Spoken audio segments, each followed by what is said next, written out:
We'll begin the morning with our committee meeting, so it's really not necessary to gavel in or call this gathering to order, which would be a tall task anyway. So I have just a few introductions that I want to make before we begin the committee meetings. First of all, the farewell tour continues for Regent Lewis and Regent Walker.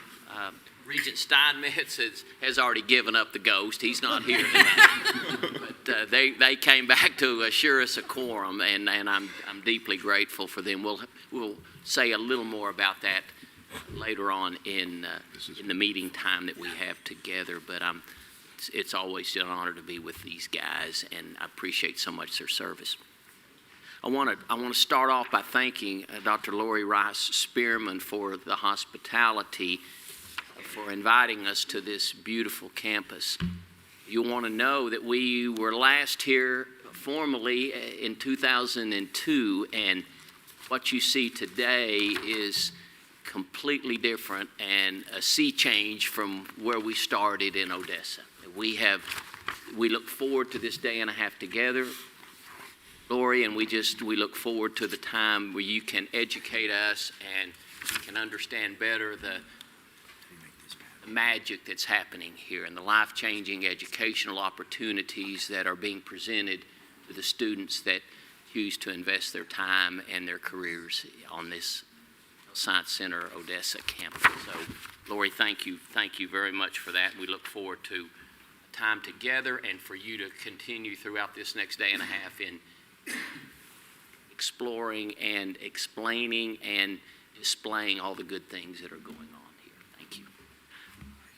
Also, on another note, I would like to introduce and welcome James Malden, our new CFO for the system. James has been with us for a few months and still has that clear look in his eye, so we have high hopes for James. And all indications I've received on a personal note have been that he's the essence of a team leader and is really, I think, engaging himself with the CFOs around the system and getting to know them and understanding the ramifications and the movement and the rhythm of what we're doing. So, James, welcome. We look forward to working with you. Lastly, I want to welcome Keith Lamb. Keith is our interim president at Midwestern State University, and you'll want to know this. When Julianne made her decision to leave, to go back to her home school, if you will, where she'd been for so many years, we were surely disappointed, and that was unfortunate. However, she did what she felt like she needed to do for her career, and we wish her the very, very best. Well, it took about 17 seconds for the staff and the group at Midwestern to recommend to the chancellor that Keith be the interim president. I think that speaks volumes as to who he is and what he's done, and Keith, we're so appreciative for you willing to step into this role and do the good work that you've been doing at Midwestern, just continuing that, and so thank you very much. Finally, I just want to say a thank you to the Lubbock and the Odessa staff. These things don't happen. These meetings at our component institutions don't happen by accident or just everybody show up and hope for the best. There's a lot of planning that goes into this. There's a lot of work that is, I think, put in and time to make sure that these things come off these meetings rather seamless. And I just want to say thank you to the staff, not only, Lord, to your staff in Lubbock, but the staff here in Odessa that has made this so welcoming and so hospitable. We had a wonderful dinner together last night, and that was the beginning of what I think will be the next day and a half of some really, really instructive and I think inspirational stories and reports and opportunities that are going to present ourselves to this system and for the years for now and for years beyond. So thank you to the staff for doing that. Okay, as I said, we'll start the day with committee meetings, and all regents, you'll want to know, serve on all committees. So each committee has its own chair and vice chair, and student regent, Dr. Hani, he serves as a member of the ACS committee in a non-voting capacity there. So we will be taking action today as committee, as each committee meets, and those actions are final. And so when we come back and meet as a committee of the whole, there's no further approvals that need to be made. So just from a housekeeping, Robert's rules standpoint, we'll make some decisions today as committees and then go forward. So with that, we'll begin with the Finance and Investments Committee. Regent Walker serves as the chair, and Regent Campbell serves as the vice chair. Regent Walker, please continue with the Finance and Investment Committee meeting. Thank you, Mr. Chairman. The Finance and Investments Committee is called to order. I would entertain a motion to approve the minutes of the meeting held on November 17th, 2022. So moved. We have a second? Second. All in favor? Aye. Any opposed? Motion passes. Mrs. Wright, please present item 1. Good morning. ASU is requesting to execute a contract with Campus Works to provide consulting services to develop a strategic enrollment plan. This vendor was chosen by committee with collaboration across the campus, which included all VPs, the athletic director, and several deans. The deliverables will include data collection and focus groups, enrollment assessment, enrollment process review, and data analysis, and the creation of a presentation and plan. So we're requesting your permission to execute this contract. Any questions? Is there a motion to approve the item as presented? So moved. Second, please. Second. Thank you. All in favor? Aye. Any opposed? Motion passes. Thank you. Ms. Sloan, please present item 2. Good morning. This item is requesting the board authorize the president or his designee to enter into negotiations and execute a contract for a building lease in the Dallas-Fort Worth area. A regional site centrally located in the DFW area will have the attraction for a significant population of students, especially those who want to complete degrees, change careers, or augment their existing employment with new or additional skills. TTU e-learning and academic partnerships has met with the college deans and have 8 primarily graduate offerings ready to begin as soon as the site is operational this fall, with 15 more planned to follow in subsequent phases, fall 23 and fall 24. In addition, TTU will also provide micro-credential courses as well as other continuing and professional education, host conferences and speaker series, and engage in person with our large DFW-based alumni community. The proposed contract is for 27,000 square feet. It's for a term of 7 years with 1 additional 5-year renewal option. The initial year rent will be waived, and TTU will only be responsible for operating expenses and utilities estimated about $265,000. Year 2 is the lease rental and operating expenses, about $675,000. The total estimated amount for the 7-year term is $4.4 million.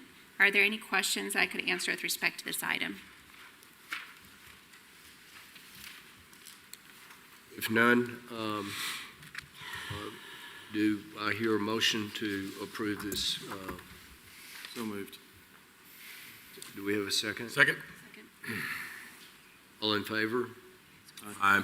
Any opposed? Motion passes.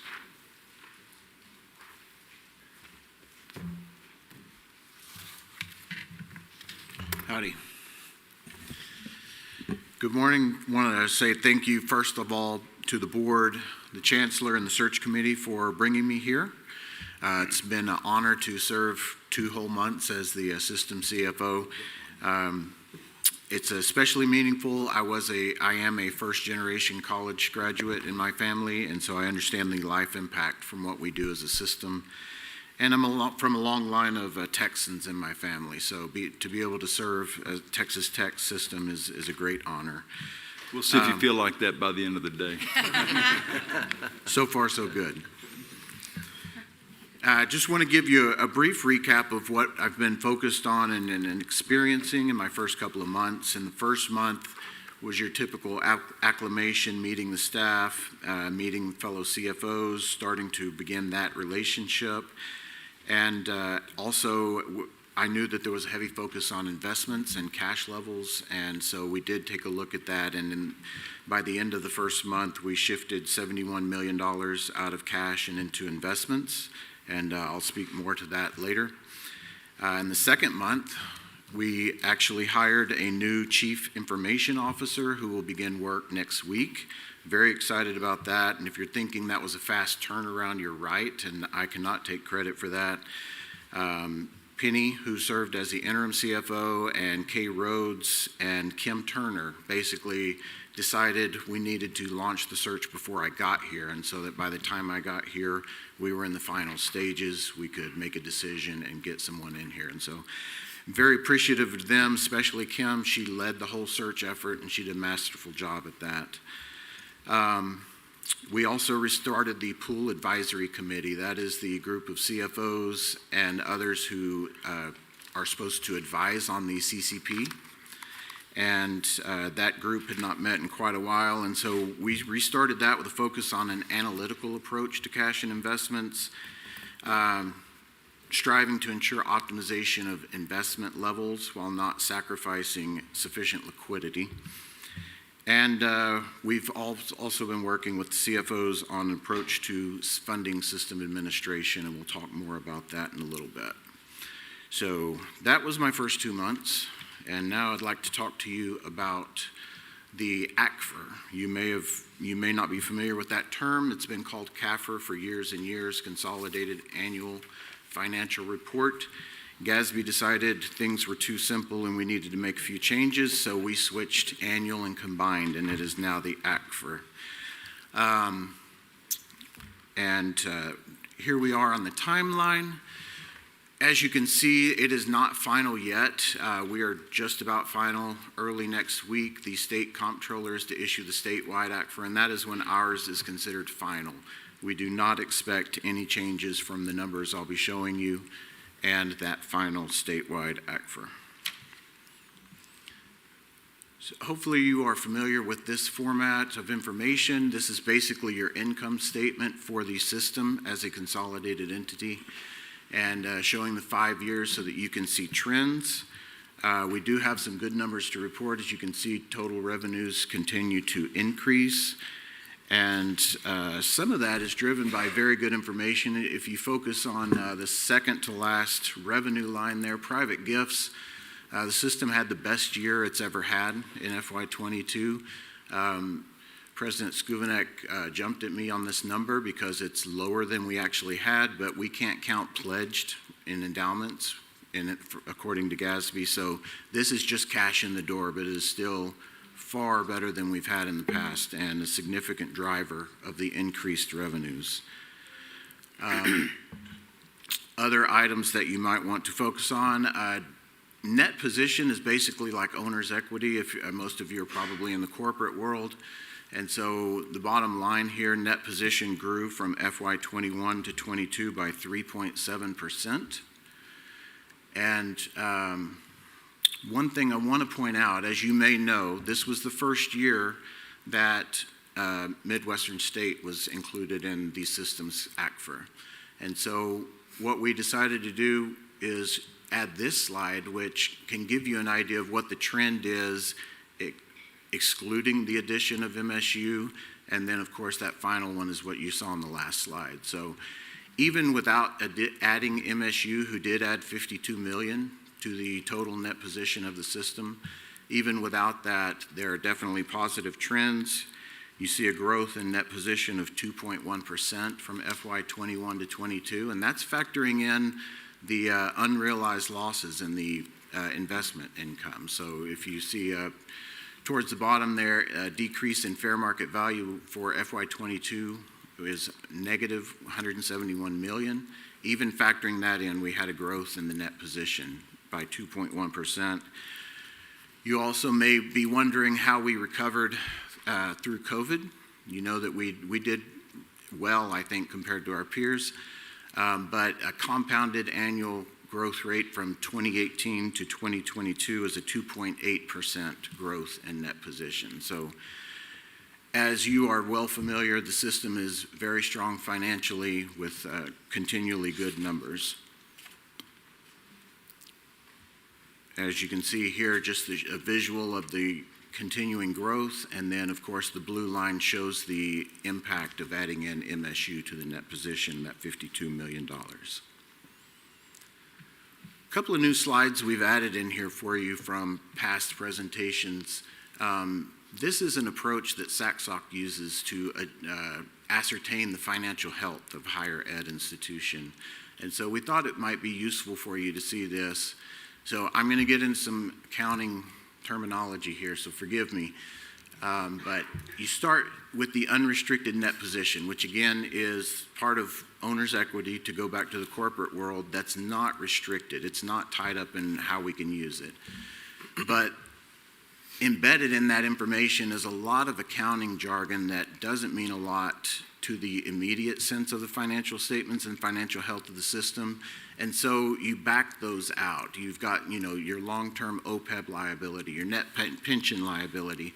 They're important and they belong in the financial statements, but when you're looking at the current financial health, you back those out and you get to this adjusted unrestricted net position number.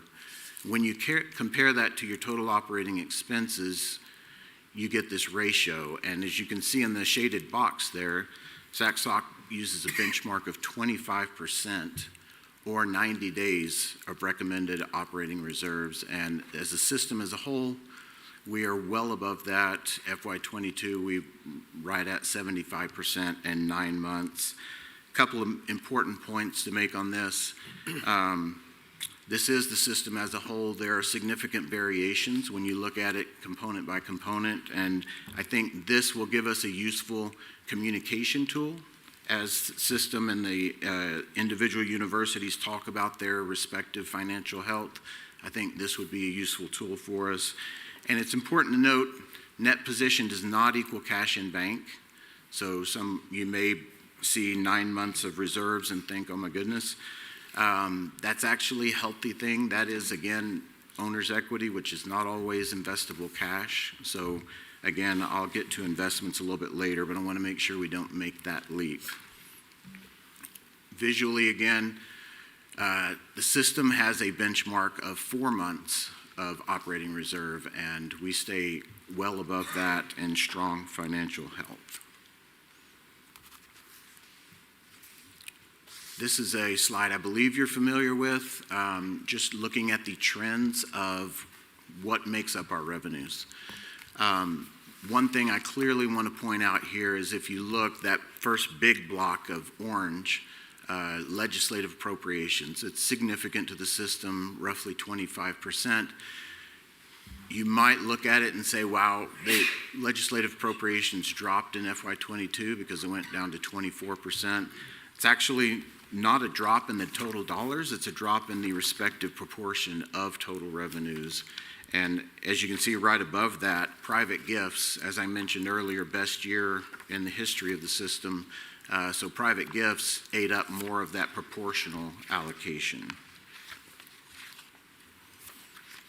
Additionally, you may wonder about revenue sources between general academics and HRIs. As you know, we're a diverse system. So this just gives you an idea of what this looks like between the academics. There's obviously big difference between tuition and fee levels, and gifts is a big difference as well.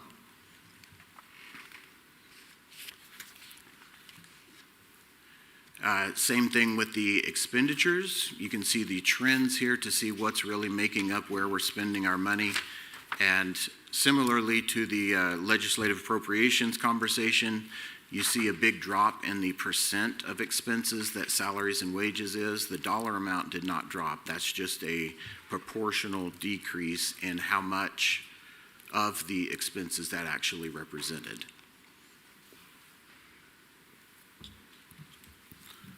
And again, between general academics and health-related institutes, you can see a big difference in where the money is being spent.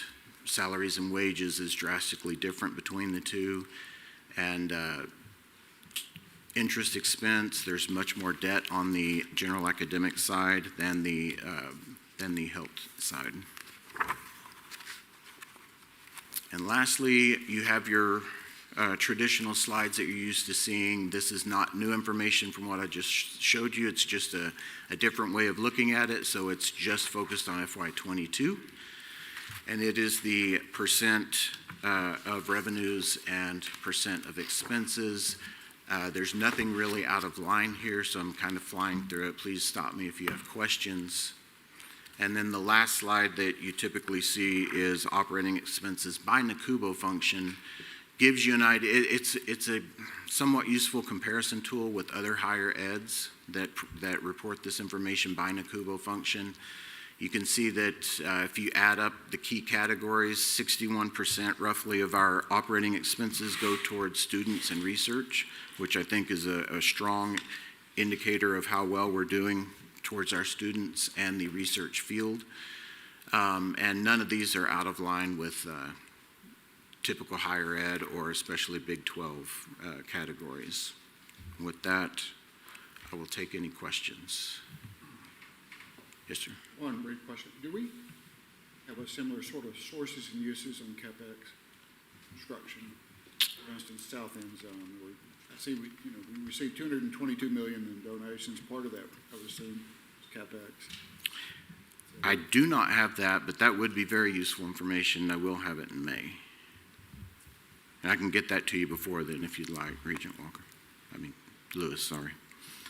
One of the things that I couldn't distinguish, but you did mention it earlier in your presentation, that we're trying to get a somewhat higher return on our cash because we had some very large cash positions in which we were getting inadequate returns. Yes, sir. And so you're making progress on that. We've made some progress. I'm going to talk about that in the transition into the investments report. But yes, sir, we did shift some cash, and I think there's more. My gut says there's more that could be shifted, but we're trying to take a analytical, data-driven decision process, and so we're starting to look into cash flow analysis for that. Yes, sir.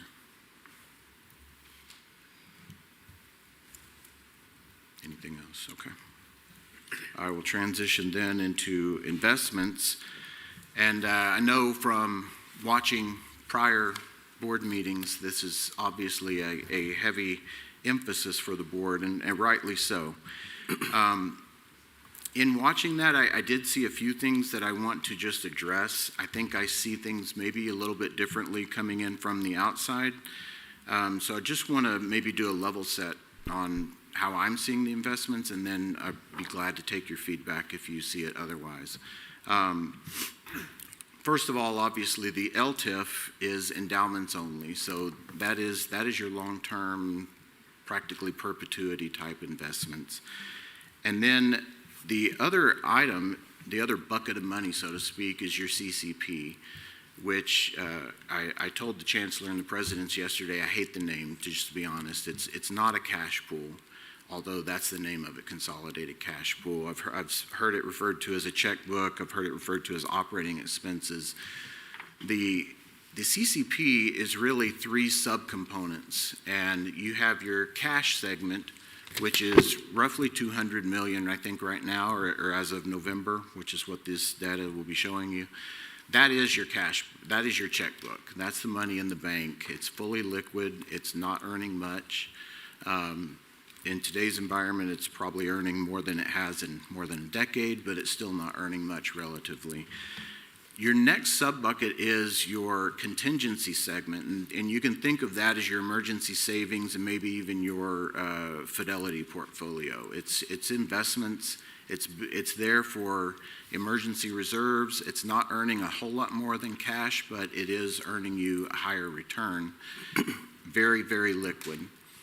60% roughly of the CCP is the non-current segment, and that's where I start to run into issues with the checkbook or the cash pool terminology, because the non-current segment, it's not it's not structured just like the endowments, but it's very close. It's in less liquid investments. It's invested for the long term. And so it's very important, I think, to just focus on, or to make sure that I'm coming in with the right perspective. And again, I welcome any feedback if you see it otherwise, but that CCP is really, it's everything. It's your net worth if you want to put it on a personal level. It's equity in your house. It's your retirement. And it's your checkbook. And it's your short-term investments. So let's talk about performance unless there's any immediate feedback. None of these slides are very different than what you've seen, so I won't spend a whole lot of time on them. As you know, the LTIF is it's structured into the 60-40 structure, with the benchmark being 60-40 plus 100 basis points. So the growth portion, which is the 60%, has continually outperformed the benchmark that it's compared to individually. The stable value, which is going to be mostly like your fixed income, your hedge funds, things like that, things that are supposed to bail you out when the market's bad. And again, that has continually beat the benchmark assigned to it. When you look at them combined, that top section is the total LTIF. Again, it continues to outperform in every market so far the benchmark that's been assigned to it by the board of that 60-40 plus 100 basis points. The 1 year is highlighted there, which is, it's important to look at the 1 year, but it's also, it's short-sighted. As Regent Campbell and I discussed, 1 year doesn't tell you a whole lot about how well you're doing, but it is 1 year. And we did do well compared to the overall market. We did well compared to our benchmark. We did well compared to many of our peers. I believe a recent article might have been shared with you as the board of exactly how we stood. But as of the end of June, the LTIF had a performance of, I think, 1.4% loss, which was outstanding compared to so many other endowments that are out there. So a good 1 year. We'll continue to monitor it against our benchmarks and our expectations. We also have the CPI plus 5% that we compare against, which is really designed to just see how we're doing compared to preserving buying power compared to inflation after taking into account the 4.5% distribution that we have. And so you can see that currently we're nowhere near that CPI plus 5%, but outside of that, the LTIF continues to perform well against its benchmark. This is just a very in-depth. One thing that I think is interesting is if you look at the quarter-to-date and year-to-date columns, we have negative numbers shaded as green, which green is good, and we have positive returns shaded as red, and red is bad. So it seems a little bit counterintuitive, but the point is that our portfolio for the LTIF is structured to be less volatile than the market. So when the market is taking off, we won't take off quite as much as they do. And when the market's losing, we won't lose quite as much as they do.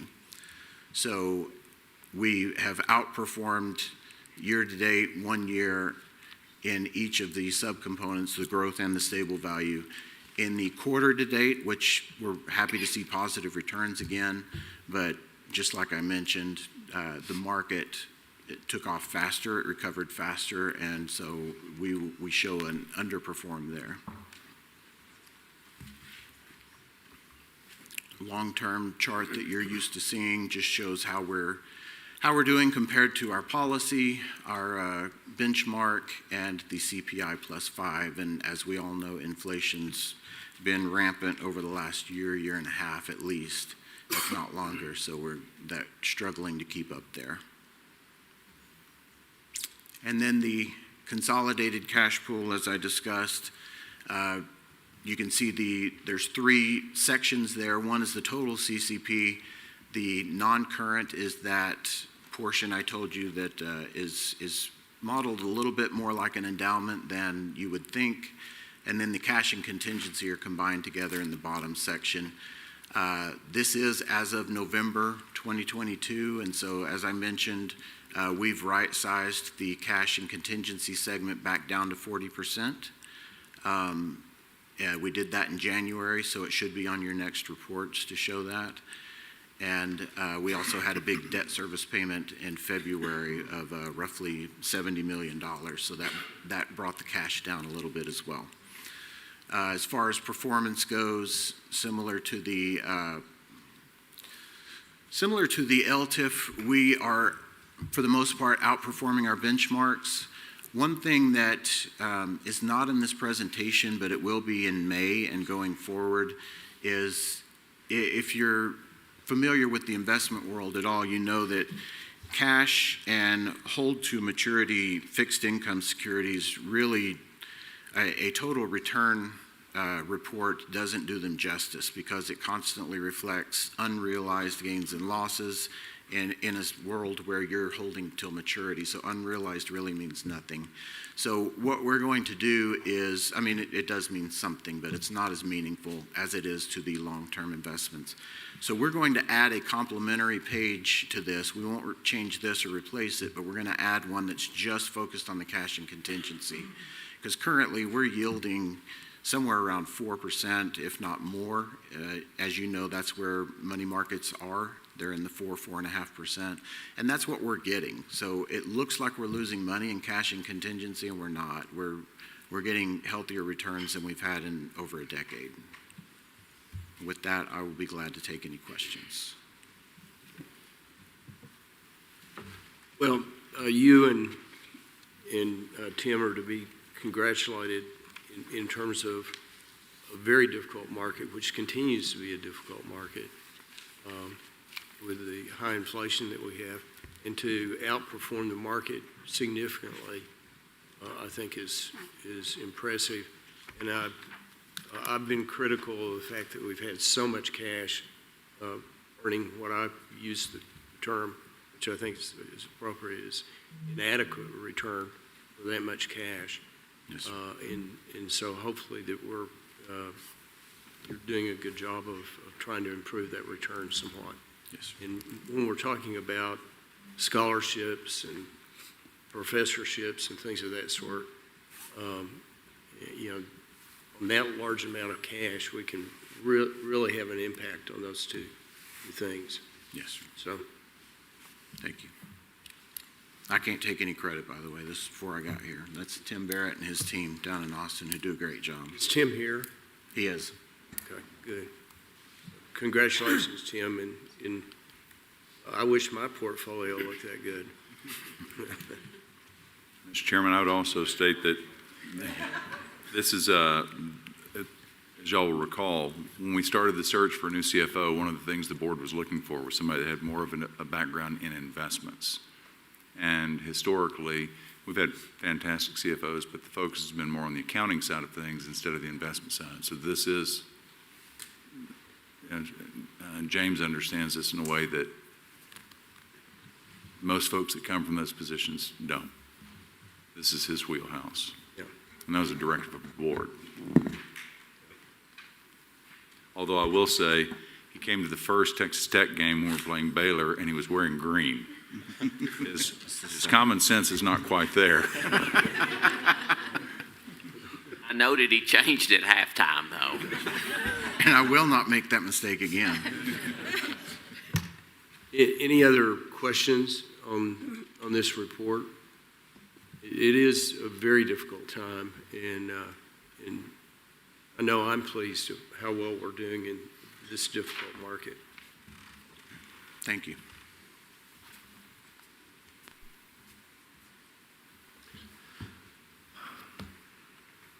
Well, thank you, Mr. Malden, for that report. And Mr. Chairman, this concludes the meeting of the Finance and Investments Committee.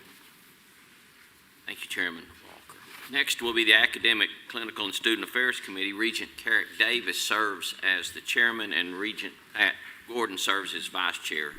Regent Carrick Davis, please continue with the ACS committee meeting. All right, I'll start off by mentioning that we have 15 topics. So if you get sick of the sound of my voice, right around item number 7, raise your hand and I will have Regent Gordon take it from there.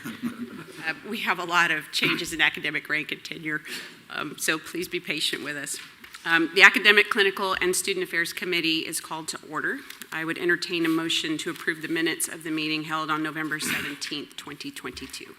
Motion. Second. All in favor? Aye. Any opposed? Motion passes. All right, Dr. Topliff, please begin with item number 1. Thank you, Regent Carrick Davis. The President recommends and the Chancellor concurs that the Board of Regents approve changes to the academic rank of the faculty listed below that will be effective September 1 of this year. Those members that are listed have been judged by the appropriate departmental and college committees and administrative personnel as worthy of the promotions for which they have been recommended. Procedure used in recommending members of the faculty for promotion has been carefully followed. All right, thank you, Dr. Topliff. Any comments or questions? Do I have a motion to approve? So moved. Second? Second. All those in favor? Aye. Any opposed? Motion passes. Please continue with item number 2. The President recommends and the Chancellor concurs that the Board of Regents approve changes in academic rank and the granting of tenure effective September 1 of this year for the faculty at Angelo State University as listed below.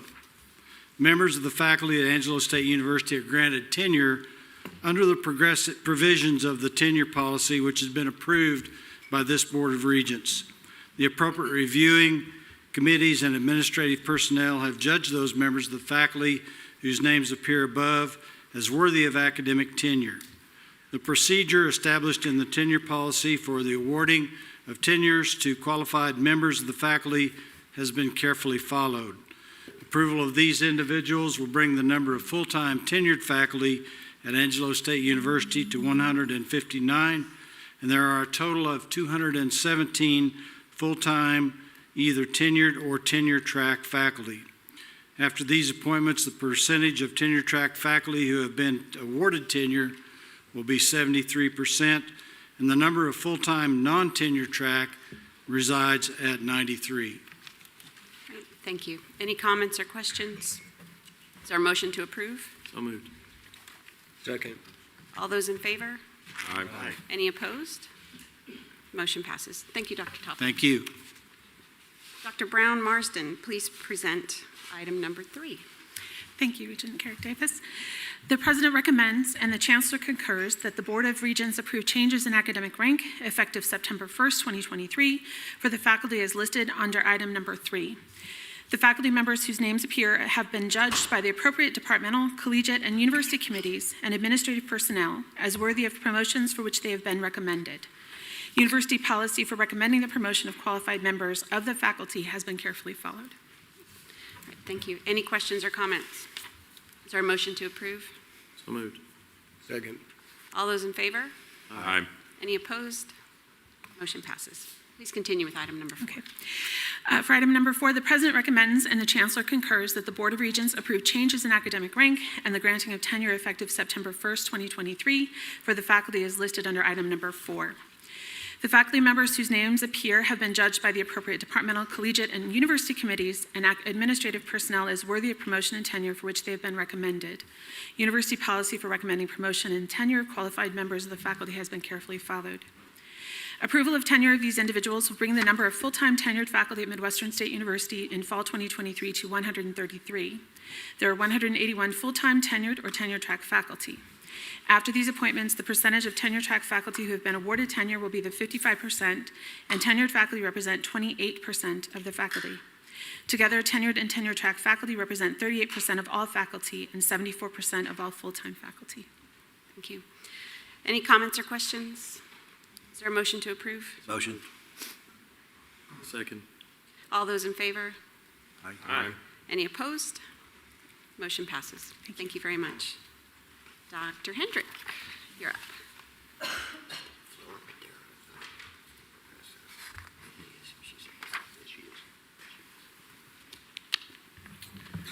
Thank you. The President recommends and Chancellor agrees that you approve the recommended changes in academic rank for faculty members listed in your book.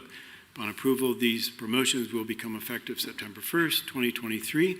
These faculty members have been judged by the respective department faculty, appropriate committees, and administrative personnel as worthy of promotion. Thank you. Any comments or questions? Do we have a motion to approve? So moved. Second. All those in favor? Aye. Any opposed? Motion passes. Please continue with item number 6.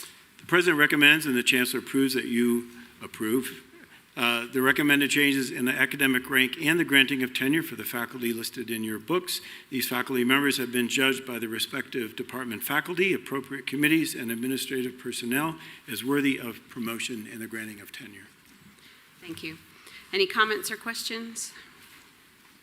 Do I have a motion to approve? So moved. So moved. Second. All those in favor? Aye. Any opposed? Motion passes. On to item number 7. The President recommends and Chancellor concurs that the Board approve the following appointments with tenure. Dr. Clint Craybill, Professor and Dean, Department of Animal and Food Sciences in the Davis College of Agricultural Sciences and Natural Resources. Dr. Angela Shaw, Professor with tenure, Department of Animal and Food Sciences, also in the Davis College. And Dr. Adam Smith, Associate Professor with tenure in the Department of Chemistry and Biochemistry in the College of Arts and Sciences. These faculty members have been judged by their respective department faculty, appropriate committees, and administrative personnel as worthy of tenure. Approval of these individuals, along with the previously approved faculty members, will bring the number of full-time tenured faculty members at Texas Tech University to 798. There are 1,117 full-time tenured and tenure-track faculty. After these appointments, the percentage of tenure-track faculty who have been awarded tenure will be 69.1%, and tenured faculty will represent 42.4% of all Texas Tech faculty. Thank you. Any comments or questions? Is there a motion to approve? So moved. Second. All those in favor? Aye. Any opposed? Motion passes. Please proceed to item number 8. We seek approval of a Horn Distinguished Professorship designation for Dr. Nick Durander, a professor in the Helen DeWitt Jones Endowed Chair in the Department of Nutritional Sciences in the College of Human Sciences. Dr. Durander joined the Texas Tech faculty as chair of the Department of Nutritional Sciences in 2014. He's a physician with bachelor's degrees in chemistry, master's degree in nutrition and food science, and a doctorate in biochemistry. He's established obesity management practices in the U.S. and in his native country of India, treating more than 15,000 patients. He is well published in scientific journals, been awarded several research grants, including those from NIH and NSF. This nomination is supported by the sitting Texas Tech University Horn Professor Committee and approved by the President and Chancellor. Thank you. Any comments or questions? Is there a motion to approve? So moved. Second. All those in favor? Aye. Any opposed? Motion passes. Please proceed to item number 9. President recommends and Chancellor concurs that the Board approve a new Master of Science degree program with a major in animal health and industry. The proposed program will be offered as a 36-hour in-person thesis degree and a 30-hour non-thesis degree that will be offered fully online as well as in person. Data from the Bureau of Labor and Statistics suggests that careers in this area are expected to increase by 9% over the next decade and include areas of pharmaceutical sales, technical sales, nutrition, research associates, and clinical research veterinarians. There are no programs of this nature currently in the state, and this program is geared towards students who currently hold doctorates in medicine, either veterinary or human. Over the next 5 years, we anticipate enrollment to be around 15 students. It requires no new faculty lines, facilities, or equipments, and we anticipate a tuition revenue annually of around $600,000 and about another $300,000 in formula funding. All right, thank you. Any comments or questions? Is there a motion to approve? So moved. Second. All those in favor? Aye. Any opposed? Motion passes. Please proceed with item number 10. Thank you. The President recommends and Chancellor concurs that the Board approve online delivery for an existing doctoral degree with a major in personal financial planning. This doctorate is currently approved by the Coordinating Board and SAC COC for on-campus delivery in Lubbock. This program will integrate our existing in-person program by offering online students synchronous access to existing courses. The goal of moving this program online is to enhance the quality of the PhD program and grow it strategically as faculty capacity allows. Texas Tech's Personal Financial Planning doctoral program is one of only 3 in the country that is registered with the Certified Financial Planner Board. and has emerged as a top registered program. The job market for personal financial planners is growing. This program will require no additional faculty, staff, equipment, or facility or equipment cost, and anticipate no spending increase to add this online modality given our current capabilities. We're projecting an additional 12 to 13 students at the end of 5 years, about $188,000 in tuition revenue and roughly $1.1 million in new formula funding. Upon your approval, this program would be submitted to the Higher Education Coordinating Board, seeking its certification, and then a required notification to SAC COC for acknowledgement. Thank you. Any comments or questions? Dr. Hendrick, what's the time frame once it's presented to the coordinating board for approval? 6 months. I think for this, for just needing certification, it's fairly quick, and then quite quick through SAC COC as well. So from this So- approval going forward, then it should be fairly quick on I that. think we're hoping to offer this one fall if everything moves ahead. Question. Any other questions? Is there a motion to approve? So moved. All those in favor? Aye. Any opposed? All right, motion passes. Thank you, Dr. Topliff. Dr. D'Agostino, you're next.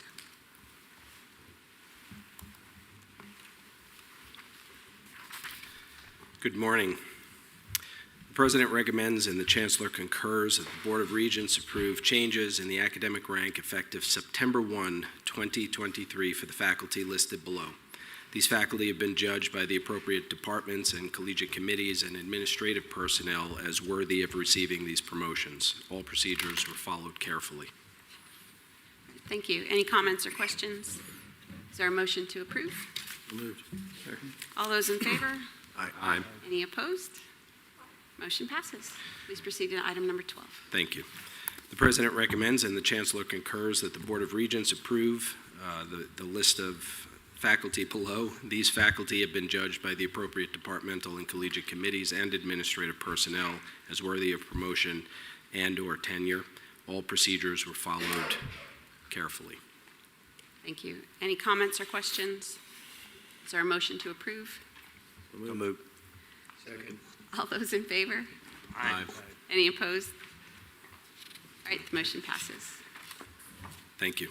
Item 13 is the President recommends and the Chancellor concurs that the Board of Regents approve the granting of tenure effective February 23, 2023 for the faculty listed below.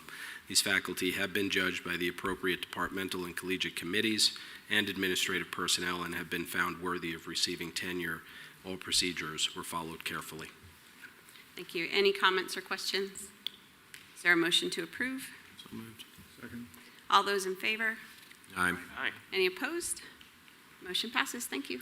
Thank you. With these approvals today, this brings the number of tenured faculty at TTU HSC to 159 out of a total of 212 faculty who are either tenured or on tenure track. The total of non-tenured faculty is 553. Thank you. Thank you. And Dr. Lang. Yes, ma'am. The Chancellor concurs with me to recommend you all to advance the 9 people listed below to the ranks listed in your packet. All the appropriate collegiate and administrative personnel and departmental personnel have judged them worthy of promotion, and they've gone through all the appropriate measures to do so. Right. Any comments or questions? Is there a motion to approve? So moved. So moved. All those in favor? Aye. Any opposed? Motion passes. Thank you. So now we are on to item number 15, and we're going to have several presenters. But before we get started there, item number 15 is a strategic report on research collaborations and growth. So about a year ago, over a year ago, we started talking about research and the importance of trying to expand our research individually at each university, but collectively. And this is one of the things that I'm really passionate about. As many of you know, I spent a 30-year career at NASA. And at NASA, we have field centers. You have Johnson Space Center in Houston, Kennedy Space Center in Florida, and all these different space centers across the U.S. And it has always been NASA's expectation that each one of these field centers work together, collaboratively, to solve some of our nation's human spaceflight problems, both in research and in operations. And so as a member of a system, I always thought, why aren't our universities reaching over the university boundaries and finding ways to collaborate in new ways. We've had pockets of collaboration, but I really wanted to see, is there an innovative way we can look at collaborating across those lines? And I've been so impressed with, one, everybody's enthusiasm for doing this, and two, some of the things that they have on the horizon that I think are going to yield huge benefits in this area. So I want to thank everyone for your participation and your commitment over this last year, the presidents and all of the research faculty and the research leadership. I think you've done an outstanding job, and I can't wait for everyone else to see all of the progress you've made so far and the plans that you have in the future. So we will start off with the first report. So please. Thank you, Regent Garrett Davis. I'm David Bixler, Dean of the Graduate Studies and Research at Angelo State University. I'm happy to visit with you all this morning. I'm representing both Angelo State and Midwestern State as we work together to build our community of research faculty. Our approach has been to get our faculty together in meetings so that they can start to discuss their research specialties and work on building the relationships that are going to be so necessary for productive collaborative research. We held our first meeting in November at the Health Science Center campus in Abilene. And I want to take a moment to thank the staff there at the Health Science Center in Abilene for their help in hosting that meeting and for their help while we were running it. The facilities there are great. The staff there are excellent. We had 15 researchers representing departments across the physical sciences, mathematics, and history. And we had a lot of good discussions about research specialties, about possibilities of different collaborations, and about funding sources. There were also quite a few healthy discussions about teaching methods, about teaching pedagogy, and resources involved in education research as well. After the meeting, we did identify that there is a need to visit each other's campuses. So the next meeting that we are planning between ASU and MSU will be held in San Angelo at ASU's campus. We're planning that one for later this spring in April. And then the following meeting will be in September. We're planning that in Wichita Falls at the Midwestern campus so that we can visit each other's facilities, look at each other's equipment that we have, and whatever collections we might have. In particular, I do want to mention that the September meeting will probably be focused more on engineering, and that's because Sheldon Wang from Midwestern in the mechanical engineering department there has invited an NSF program officer who oversees several of the engineering funding initiatives to that meeting. And so we're going to, hopefully that officer will be able to be there, and we will focus that meeting primarily on our opportunities in engineering. I think the ASU-MSU collaboration is off to an excellent start, and we have several faculty that are continuing to talk to one another, and I believe we're on track for our goal of submitting a collaborative proposal before the end of fiscal year 24. Thank you. Any questions? Dr. Bixler, would you kind of elaborate just a little bit on the impact and what the liberal arts curriculum and the mission from Midwestern State, how that assimilates into what Angelo State is doing and vice versa? Is that an unanswerable question? That's an unanswerable. Well, we only had the history department represented. They did have quite a few discussions there, and I know that there's talk at this point of possibly collaborating on a textbook between a couple of the faculty members there. I don't know about the other departments. They were not in that meeting, but some of them will be in the April meeting. All right. Any other questions? Okay. All right. Thank you. All right, Dr. McMahon.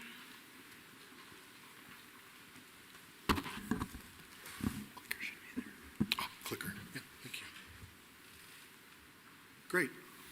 Ladies and gentlemen of the board, I'm happy and honored to be here to present on behalf of both, jointly with Dr. Heppert, on our vision of a One Health Institute, which we're very excited about.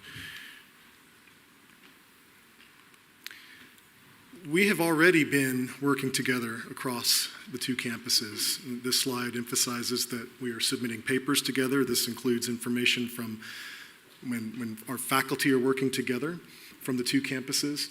We are submitting grant proposals. Those are to both state and federal agencies and probably some foundations in there as well. And we're also successful in getting awards. We have 57 joint awards over a period of just over 5 years. We have great grassroots efforts taking place that we want to continue to seed and develop, to grow and build the relationship across the two universities. So we are going to talk a little bit about an Institute for One Health Innovation. This has been a discussion that's been taking place for about 6 months to a year now. The vision of this institute would be to establish a One Health Innovation initiative that substantially enhances TTU and TTU-HSC funding from federal sources. We've talked about Health and Human Services, and in particular, the National Institutes of Health. We're also focused on other federal sources of funding to help build the portfolio of research funding across the two universities. What is One Health? And depending upon whether you're looking at the CDC or other thought leaders across the globe, it's defined in different ways. We want to be innovative and cutting edge and out front in how we define it for the West Texas region. It's a research umbrella that will allow both universities, as well as all 5 universities within the system, to capitalize on our research strengths in human and animal health, public health, veterinary science, biomedical engineering, agricultural health, and research, and to address both regional and national, as well as global needs in health-related research. And at this point, I'll turn it over to Dr. Heppert to talk about what we've been doing and the next steps moving forward. Thank you, Dr. McMahon. We're very excited about this because this truly connects to major national and global issues, but it also has enormous potential for regional impact. And I think from that perspective, we have a great opportunity to tell this story to the state and how research is benefiting the citizens of the state of Texas. Our focus really is on expanding research and funded research. And NIH is an area that HSC has great success with, but can be expanded upon, and certainly is an area that Texas Tech University campus needs to expand on directly. So one of our thoughts is that dramatically expanding and accelerating funding in the area of NIH-related research, health-related research, is really going to require both new state-of-the-art space and new faculty resources.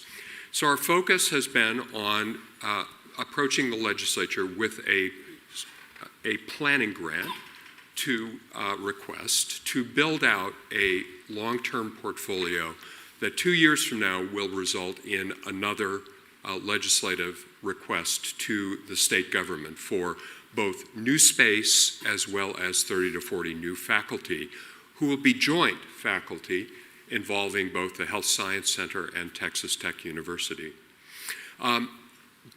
One Health Science, as you can tell, is an enormous envelope. It covers not only human health and areas like cancer, infectious disease, neuroscience, and human brain health, but also other areas that are relevant to agriculture as well as to animal agriculture in the state.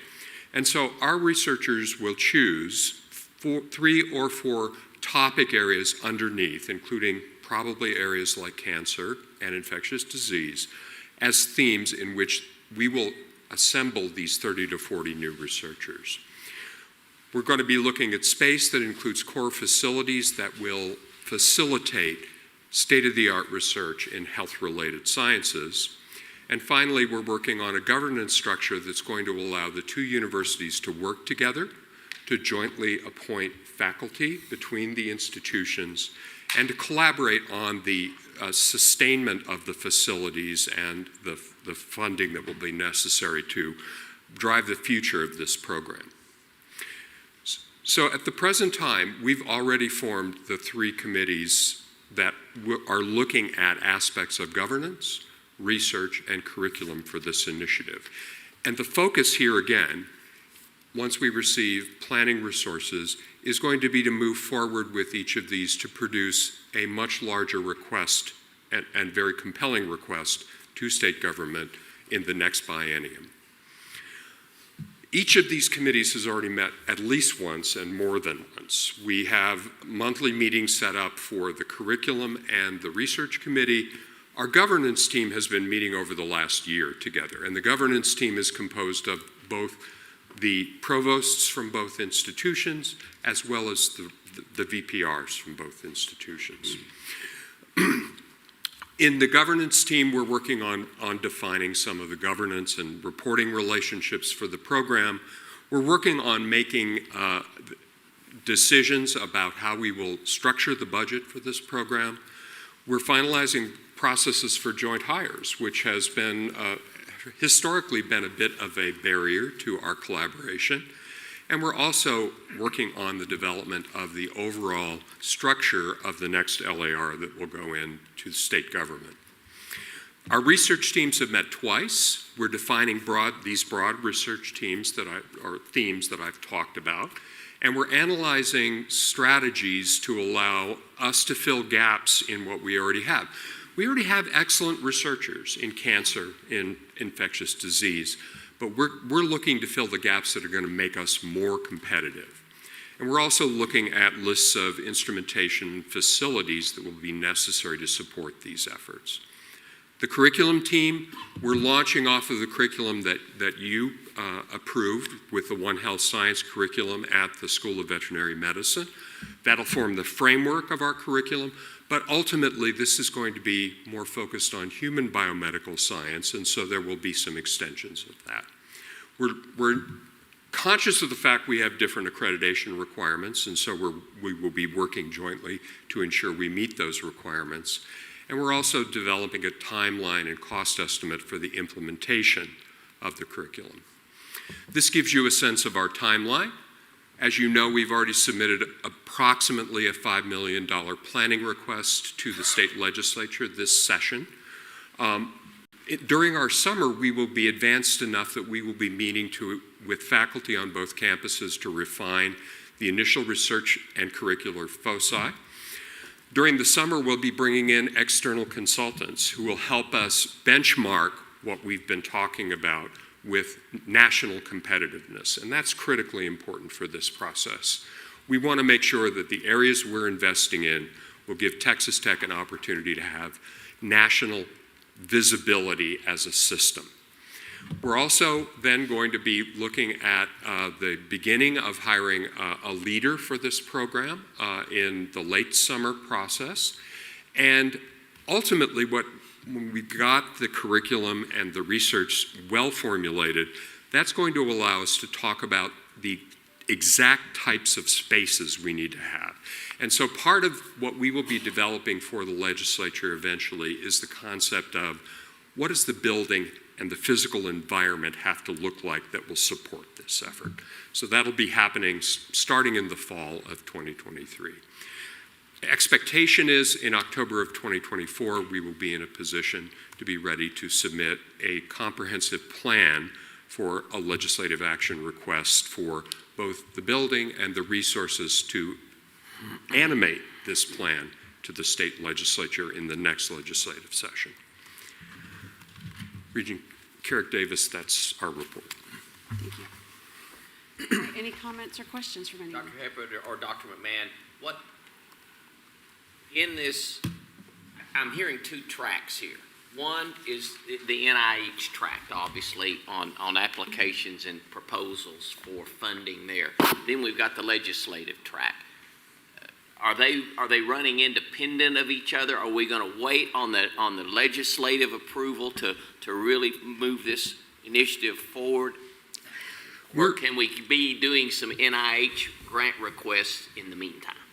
No, we're very much looking at a variety of funding options in the meantime with regard to One Health Science. In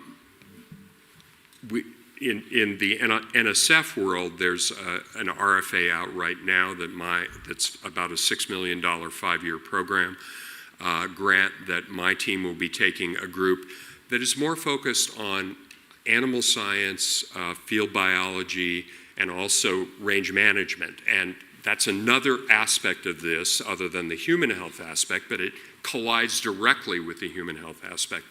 We'll be working on submitting grants like that throughout this period. And one thing I will say is, we haven't even got the planning grant yet, but we realize that if we don't take the initial steps here to be prepared when we do receive funding, and eventually at some point we will receive funding for this, we'll be behind the timeline. Should we as a board consider, in lieu of instead of waiting till fall of '24, to provide seed money today for this initiative? I think one of the things we recognize, and Lance and I, as well as Darren and Ron, have talked about this, we need to have some conversations internally to the universities with regard to what we can do right now with innovation grants and a little bit of seed funding for this. We recognize that we need to have a plan to carry forward because this I think is really a revolutionary research idea. It's going to have national visibility, and we need to carry this forward regardless of whether we get this planning grant from the legislature. And so we have plans as part of the governance team to meet with our finance folks, engage with the provosts, and have a plan to move this forward regardless of whether this is the biennium when we get support for this initiative. You speak of a unique approach. Do we have any anecdotal or data history that shows how NIH receives a grant application when you've got this type of an undergraduate institution and a health sciences center collaborating on a request? I think that's definitely part of it. But I think at the same time, the theme itself and the fact that it integrates so well with some of the challenges we face in this region. We're in an environmental region where the natural environment and animal life and potential emerging diseases in the national environment impact directly with our animal livestock industry. That impacts not only the economics of the region, but as we know, because we've just lived through the biggest One Health crisis in the last century, we understand that can have direct effects on human health as well. So our sense is, because this is the first PhD program in One Health science in the United States, that we're going to be in a unique position as we collaborate with our colleagues in the Health Sciences Center to do joint PhDs between our programs. Thank you. Dr. Hepper, one quick question on the collaborations. I mean, it kind of obviously breaks down the silos somewhat in a certain sense from a system standpoint, create synergies, but with that and the focus, granted it's joint grant proposals, et cetera, but getting back to where we are, Odessa or the PSP, et cetera, there was collaboration with West Texas entities for enhancing the working environment, whether it is animal science or otherwise here in the Permian Basin, et cetera, as far as getting synergies to focus and service of West Texas. That's kind of one part of the question. The other part of the question would be, is there any way to derive any royalties, et cetera, out of these type structures? Absolutely. I mean, I think we're focusing on this specific initiative as one component of a broader focus on One Health for both of our institutions. I think, for example, we have not yet formally engaged UT Health Sciences Center at El Paso in this process, but being as close to the border as they are, the border is an incredible area for impact of these types of concerns. Frankly, there are, as you probably know, there are lots of invasive cattle diseases that kind of have a tendency to traffic back and forth across the border.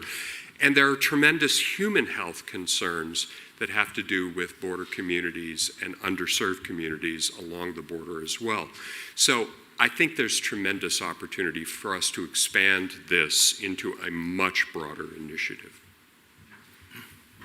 I think it's all very exciting, and really applaud the efforts you guys have made. I think, when we started looking at this, I learned a lot about the sources of federal funding that we have available.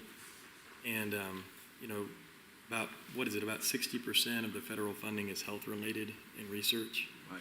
Yep. And, right now, TTU is getting about 10 or 11% of our funding from health-related federal sources. And so as good of a job as we have done in growing our research, we appear to have an enormous opportunity here to grow what we're doing in the health field. And so I think it's great. I mean, this is a huge effort. I know it's a monumental one for you guys, but it's incredible the opportunity that we have in front of us, and I'm really excited to see what you guys pull together. Just be careful with any of those bats that we have in the labs. Amen. I don't know if we have any, but Oh, my God. just be careful with them. Oh, my gosh. So Dr. Heppert mentioned that we hadn't engaged the Health Science Center in El Paso in that particular initiative, but we have another initiative that Dr. McMahon is going to be talking about where it's across 3 of our universities, TTU, and both of our health sciences centers. So please tell them a So little. I have a disclosure to make. My disclosure is I am not Deborah Clegg, the Vice President for Research at TTU HSC El Paso. Dr. Clegg has graciously agreed to give a keynote address at our Laura Bush Institute for Women's Health event in Fort Worth. I think she's getting ready to go on here in about an hour. So I'm hoping I can fill her shoes adequately. We are very excited. I'm hoping that at a minimum you get a sense that this process has generated a lot of enthusiasm from the leadership. And I can approach some of you individually later with some follow-up answers to some of the questions that were asked.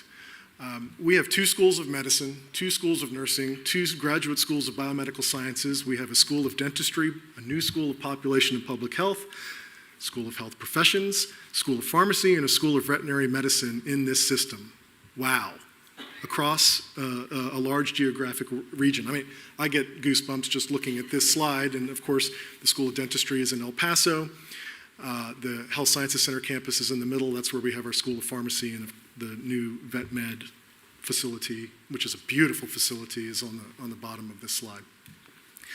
I'll go through this relatively quickly. The take-home message here is that remember that as a health sciences center and a health-related institution, we are training healthcare providers, and we want to facilitate those healthcare providers' opportunities to engage in research, and that's not an easy task. These are folks who are seeing patients, they're training residents, they're training students. I don't know when many of these people sleep. Somehow they work in a few hours. And those who really want to engage in research are very excited about that. It's hard, though, to do all 3.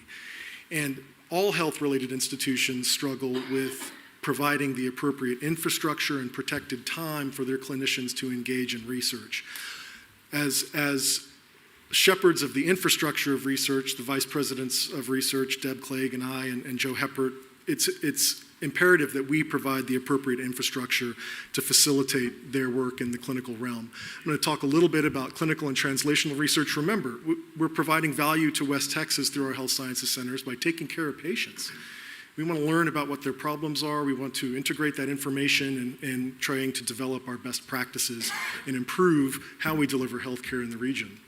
You'll see things like human subjects protections. That's very important. I've got a very important person here in my office sitting in the back row, and she, whenever we engage humans in research, the federal regulations are pretty stringent, and we have to work very hard to ensure that we are compliant and following best practices. There's an institutional review board that all 3 universities have, and we're going to work together to try to align those. We also have biobanking. We get tumor samples from cancer patients. We get brain. We have a brain bank not only at El Paso, but also through the Garrison Institute on Aging in Lubbock.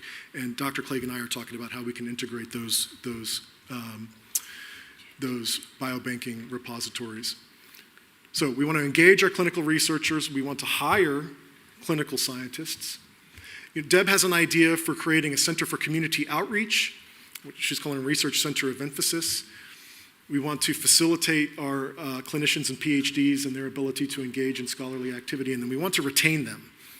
we want them to develop as professionals at our institutions, and then we want to keep them once they've achieved success. So there are a number of points that are made here in terms of laying out a timeline for what Deb would like to accomplish in conjunction with myself. We're going to work together to build clinical research. I've been here for 15 months. It's well known that the two entities were at one point together. Now they are separate, appropriately so. El Paso is a large community and is well deserving of a standalone health sciences community. We're very excited about that. We've actually been doing this for 40 or 50 years, and President Lang and your institution has been doing that with us. And now we want to re-engage in those conversations as new vice presidents for research to try to share best practices, and maybe we can learn something from you, and certainly we hope that we can teach the research office in El Paso a few things. So I'm not going to read through this. These slides are posted for everybody to look at later. I think I've made the most salient points here, and I'll stop there in the interest of time and take questions if you have any. Anyone have any questions or comments? All right, thank you very much. I would like to thank Regent Campbell. Back in November of 21, he, at a board meeting, asked some really challenging questions of us, and I think it was those questions and that really caused us to take a closer look at what we were doing and how we were doing it, and if there were things that we could do better that we hadn't thought about yet. And so I want to thank you for that. I don't know that we would have taken off so quickly with these efforts, so I want to thank you. And to the presidents, this is going to be a multi-year initiative. Things like this you don't approve today, and you see the value of tomorrow, and it's going to require your continued support and dedication. And I cannot thank you enough for everything that all of you have done to get this kick started. It was challenging to get people to think differently, and you all led the way, and I really appreciate that, and Chancellor Mitchell as well, for making sure that we dedicated ourselves to this, and we've seen the progress that has been made, and I can't wait to see what it becomes a year from now, 2 years, 5 years, 10 years from now. So thank you very much. This concludes, Mr. Chairman, this concludes the meeting of the Academic, Clinical, and Student Affairs Committee. Thank you. We will now move to the Audit Committee. You'll notice that Regent Steinmetz is the chair, Regent Acosta is the vice chair, and neither one of them are here today. This is not an indication or reflection that Kim is that hard to get along with. Let me just say that at the outset. But Regent Acosta will be here later this afternoon, so... She's getting on. Oh, she heard me talking about it. Okay. So maybe by Zoom we will have Vice Chairman Acosta introduce and open the Audit Committee. If not, him sit tight, and I will do the honors. Okay, Mr. Chairman, how are you? Okay, there you are. Wonderful. Welcome, Arcelia. Thank you. Thank you very much. Hello to everyone, and welcome to the Audit Committee. I'd like to call the Audit Committee to order. And I would like to entertain a motion to approve the minutes of the meeting held on November the 17th, 2022. So moved. Second. Okay, all in favor say aye. Aye. No opposition, the motion carries. So I'm going to pass the baton to Ms. Turner. So please present item 1. Thank you, Regent Acosta and the board.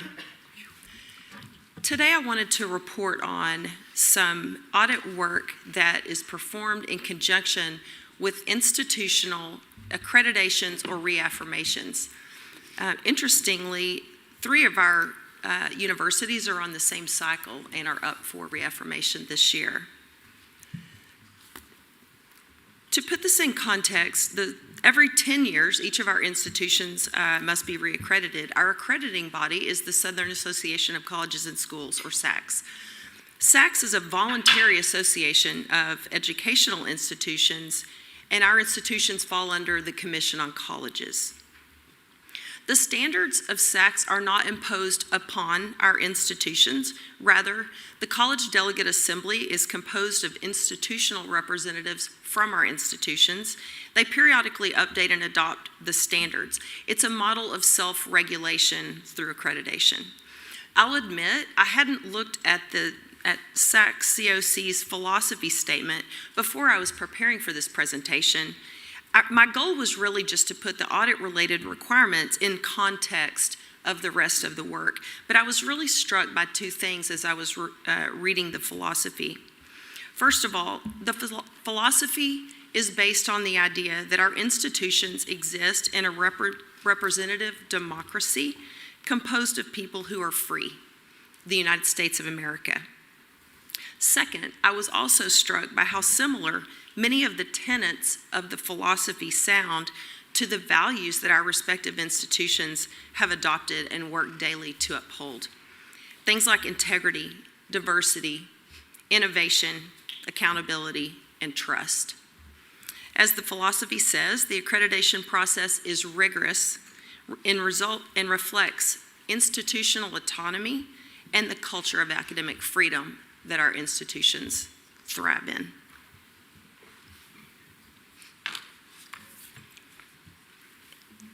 Texas Tech University Health Sciences Center El Paso, Angelo State University, and Midwestern State University all have site visits this spring in pursuit of their reaccreditation efforts. Texas Tech University Health Sciences Center was reaccredited in 2019, and then Texas Tech University's accreditation will be up in 2025, so in a couple of years. And the big effort is a 10-year effort. There's also a 5-year review that reflects some additional requirements.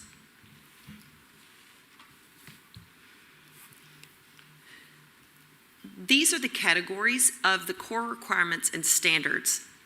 So the process is quite extensive, covers all of these areas.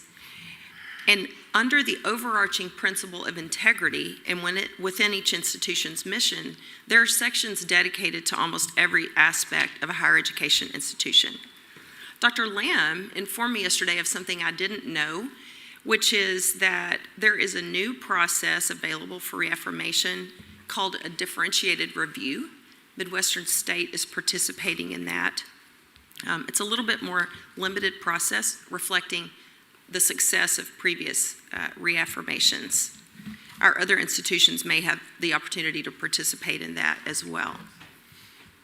Under the financial and physical resources aspect of the core requirements, there are a couple that result in needing audit work. The first one is this one. I'm not going to read it to you. Our institutions fulfilled this requirement by having a financial statement review. This is an engagement that is required to be performed by an independent CPA firm. And we engaged the firm of Belt Harris Bahachik. It's out of Houston. This firm only does work in Texas state government, so they have a very deep understanding of Texas statutory requirements, the Comptroller's Office requirements for annual financial reports, and SACS's requirements for public higher education institutions. A financial statement review is lesser in scope than an audit. The auditors do not render an opinion. They obtain what's called limited assurance by performing analytical procedures and obtaining explanations from management about the financial statements and information. Their report states whether the CPA firm is aware of any material modifications that should be made to the financial statements in order for them to conform with United States Generally Accepted Accounting Principles, or GAAP. For all three of these institutions that they reviewed, the reports are in your board book. They stated they are not aware of any material modifications that would be needed. The second requirement is related to student financial aid. Title IV of the U.S. Higher Education Act provides for the authorization of loans and grants to students pursuing post-secondary education.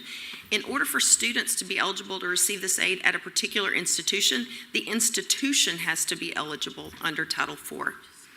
To determine compliance with this standard, we also engaged Belt Harris to do this work.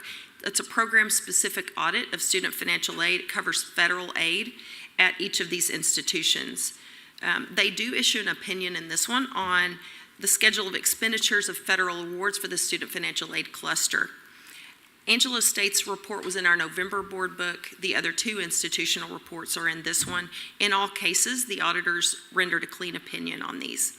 And for HSC El Paso, because they just began issuing their own student financial aid separately from Texas Tech University Health Sciences Center several years ago, they were required to have 3 years worth of audits, and this is the third year. That concludes my report, unless there are questions. I would wonder if there would be any questions on that. I know.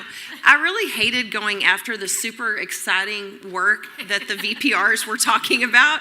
This was really bad planning on whoever's part to put audit after that exciting presentation. But I will say, I really look forward to thinking with my team about how we will be able to support those efforts. So I'm incredibly excited about what's happening at Texas Tech. Okay, are there any questions for Ms. Turner?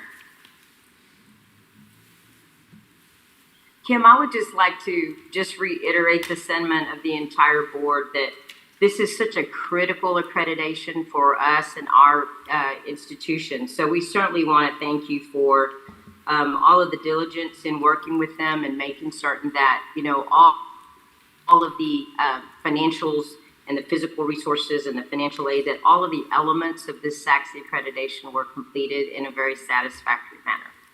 So thank you, and Mr. Chairman, that concludes our audit committee report. Thank you, Regent Acosta. We look forward to seeing you hopefully here later today. I'm on my way. Thank you. Our last committee meeting today is the Facilities Committee. Regent Womble serves as the chair, and I serve as the vice chair. So, Get to serve as vice chair, not have to serve. It's my honor to serve as the chair, albeit it could be in a temporary nature here. But Regent Womble, please begin the Facilities Committee meeting. Thank you. The Facilities Committee is called to order. I would entertain a motion to approve the minutes of the meeting held on November 17th, 2022. So moved. Second. All in favor? Aye. Motion passes. Mr. Breedlove, please begin with item number 1. Thank you, Mr. Chairman. We're going to have a special guest here. He's running a little bit late, but we'll have him here in a little bit. So I'm going to come back to him in just a moment. But for Angelo State University, our first item is the authorized expenditures of the Elta Joyce Murphy Auditorium Renovation Project. This for Design 2 Professional Services. As a reminder, you can see it on campus in the Solmeyer Administration Building. I first presented this to you in November of 2022. The Solmeyer Administration Building, you can see the front shot of that, and then in the circle, that's the opening to the Elta Joyce Murphy Auditorium. This is directly below President Hawkins' office, and I want you to notice here there's no ramp, no ADA access coming into the building from the exterior. We're going to talk about that here in a little bit. So I'm going to show you some highlighted areas, and the highlighted areas will total to about 8,205 square feet. But I'm going to start in the basement. This is the orchestra, dressing room, some storage spaces underneath the stage area. We're going to do the design work for this area, but will depend on our budget and construction costs whether we want to get into that area or not. Our main focus is here on the first floor for the donor. So you can see in the gold down there, that's the outside entrance where we're going to be adding the ramp and redoing the stairs. And then you can see on the first floor is mainly the auditorium and stage and some mechanical space. On the second floor, that's a two-story or two-floor high auditorium. So the majority of that is space just for the auditorium, but there's also some access space down below for some of the support areas for the theater itself, lighting, sound. And then wanted to remind you again of the interior portion that we're going to be focusing on, the lobby on the left, and then the auditorium on the right, the theater. I mentioned a little bit, you can't really tell from the photos in the auditorium, the slope of the floor. By code, the maximum can be 1 in 12, which is 8.33%. We've got places in here that are 21.2%, which is 2.5 times. So the floor's got an extreme slope to it that it's not accessible, and it's kind of a little tricky to maneuver coming into the auditorium. So the scope of services is for Stage 2, and it's design development, it's construction documents and construction administration with a statement of probable cost and a project schedule.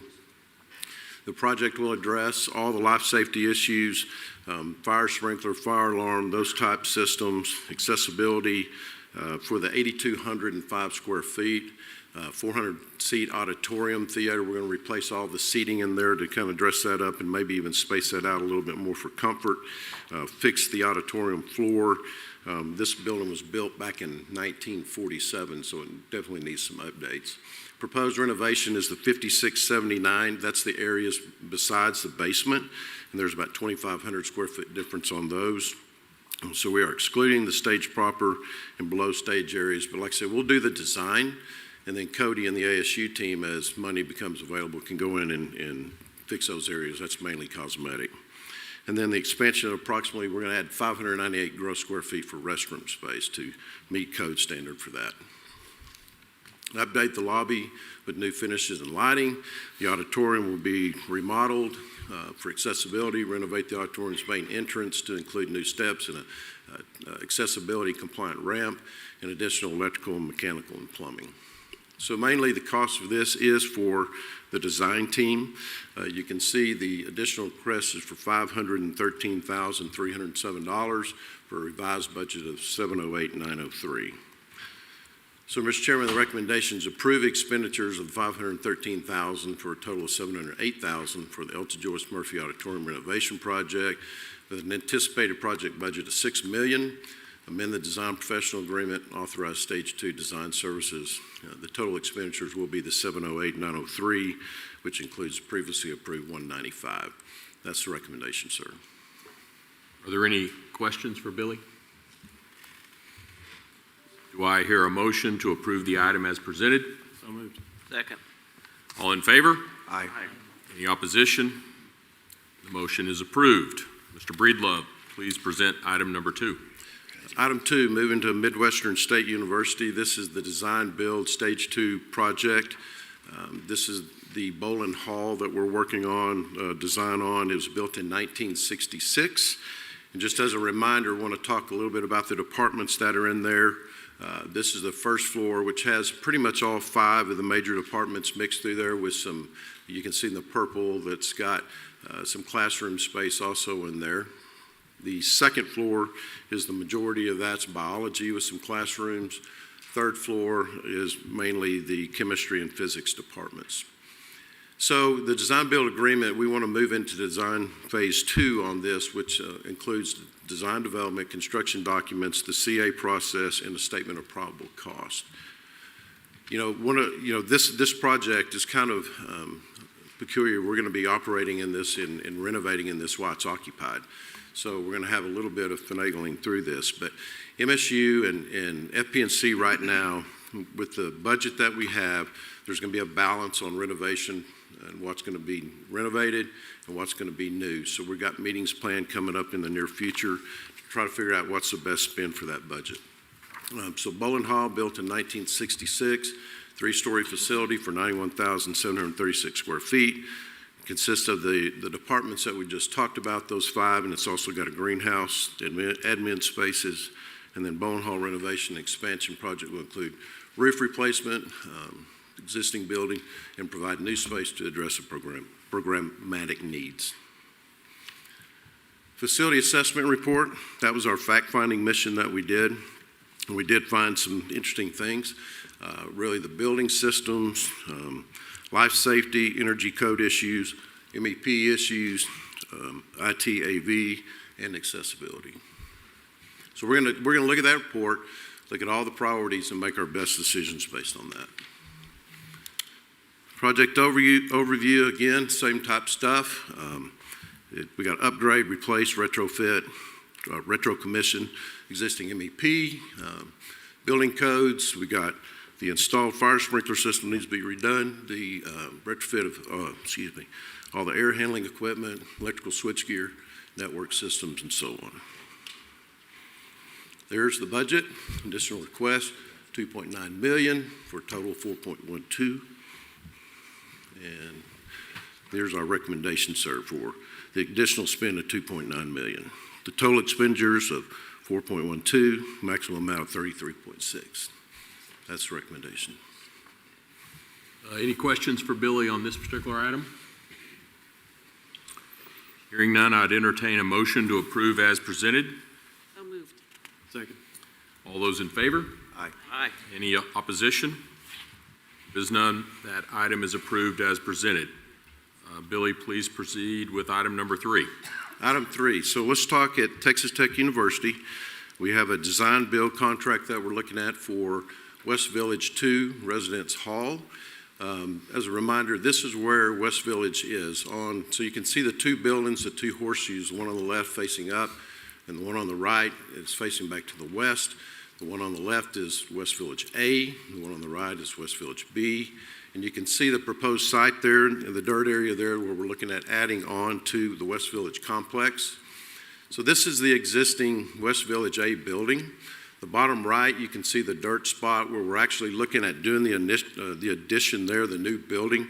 And as a reminder, these were built in 2014. That's when they were opened up, and it has 455 beds. These are apartment-style housing units, 1, 2, 4-bedroom units. They have a full kitchen in them, so that's why they're apartments. So this is for upper class undergraduate students too. So kind of carrying the same concept. The new building will be very similar to this also. So we're looking at two things here. We're ready to put the design team on for stage 1. That's programming, schematic design, statement of probable cost, and the project schedule. And then our contractor for pre-con services to do project evaluation, constructability review, cost control, VE, scheduling, and start developing the GMP. So the project will construct West Village 2 Residence Hall. Again, the occupancy is upper class undergraduate students. The new structure is about 105,000 square feet for 300 beds. That's going to be a little bit of a challenge. We're going to just squeeze the budget and see, depending on the layout of the suite area, how many beds we can actually get in that square footage. And then the room layouts, again, 4-person suites. They're not apartments, with each student having a single room, 2 baths shared by 2 students, and a common living area for all of them. And then ancillary space is just the basic maintenance, housekeeping, storage, and staff. So the budget, just to get started on this project, $640,397. You've got construction pre-con, and the majority of that is for the design team.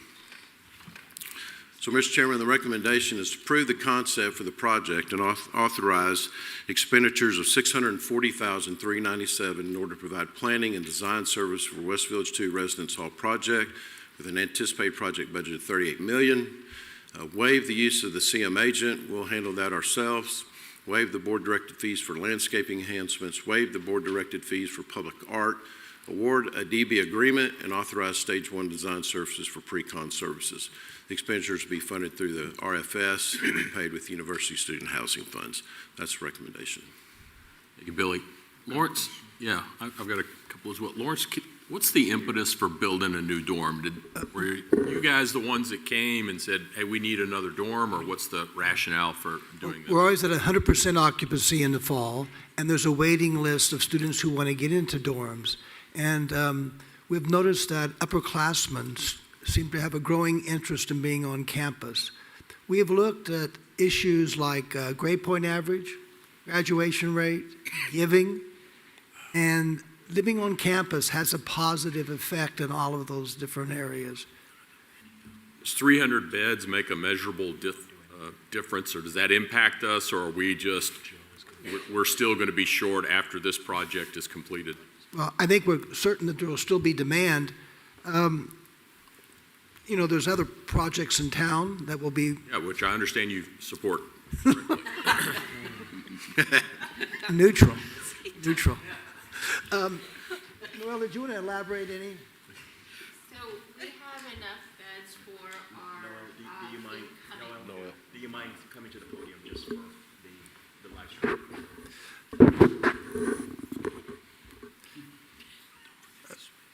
Regent Romble, with Thank our you. freshman class, we're probably going to cap out around 7,000.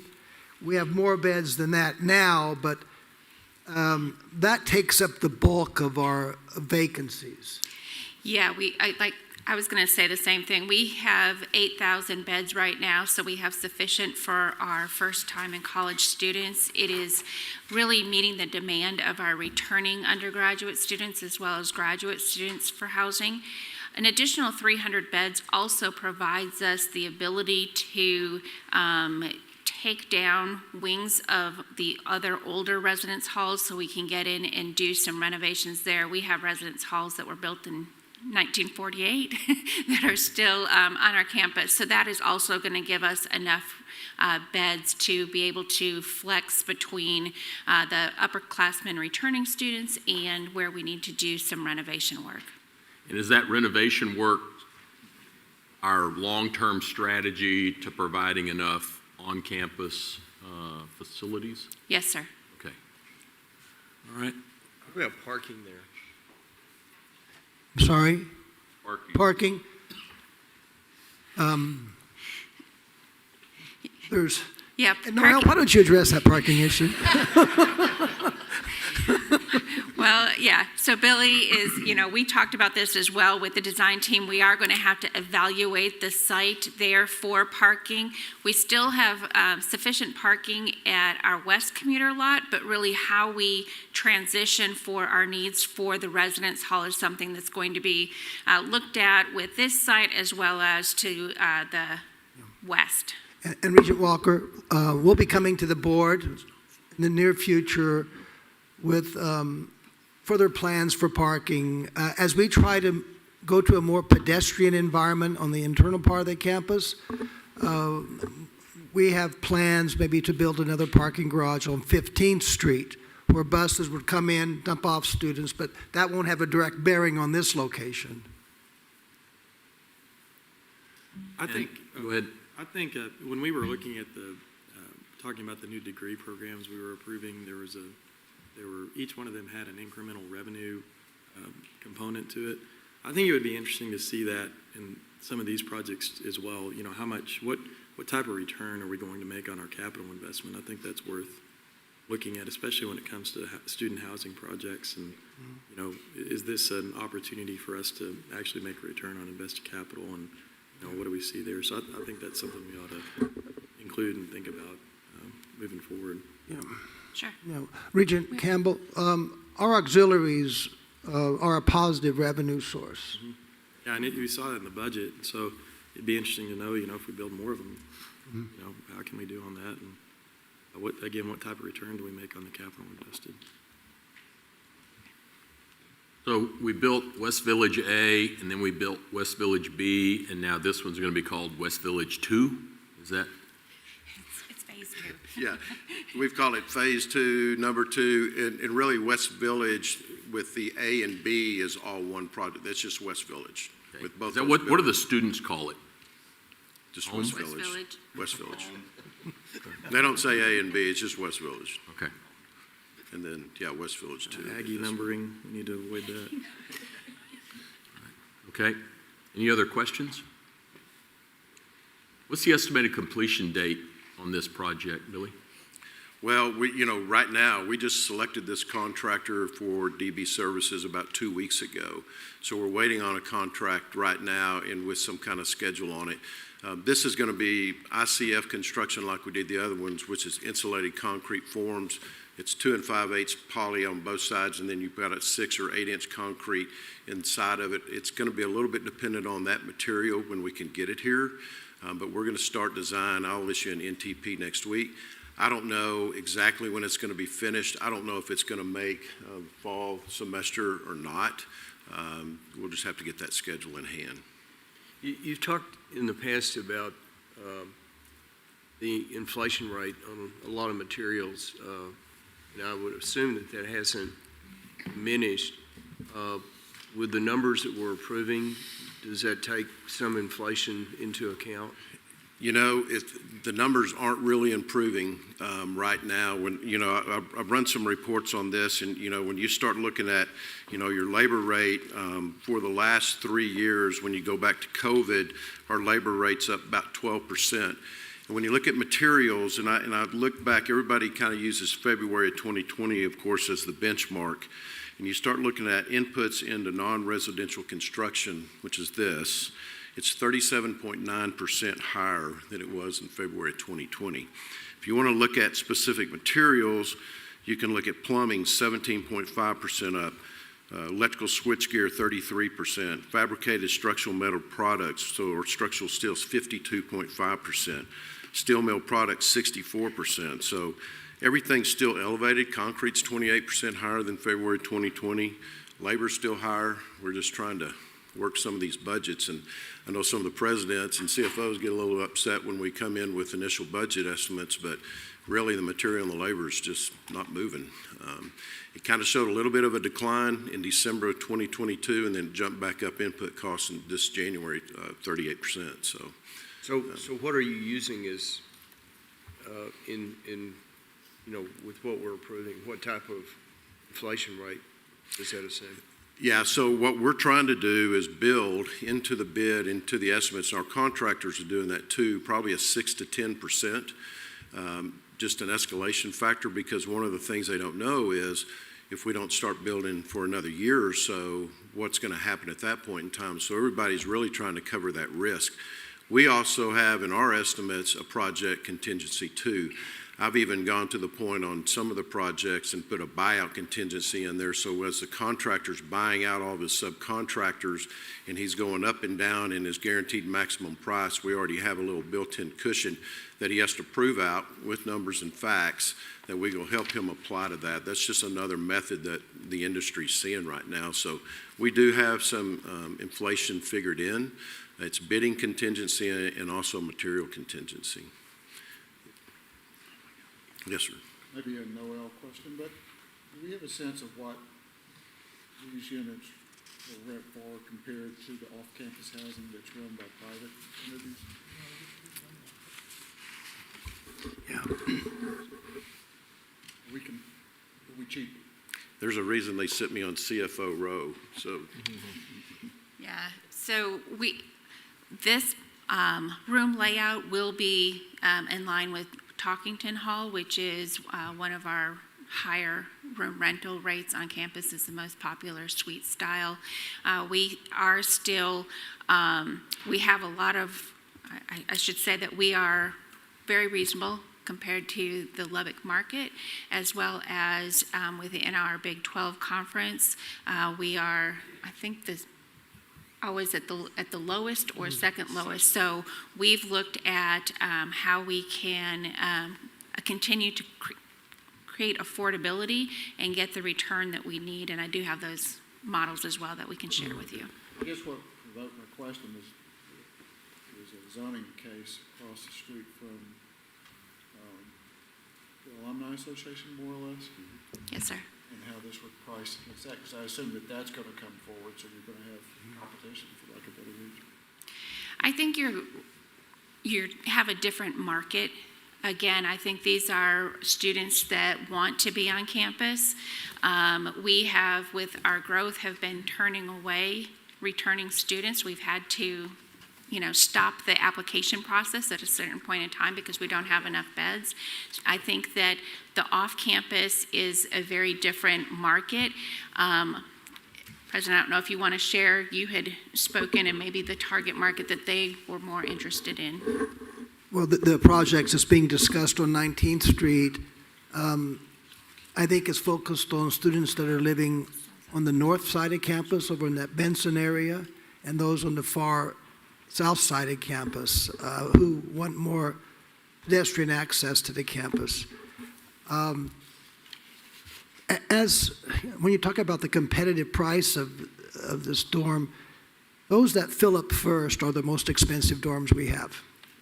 That's correct. Talkington always sells out first. Yeah, that's where the demand is for the higher priced dorms.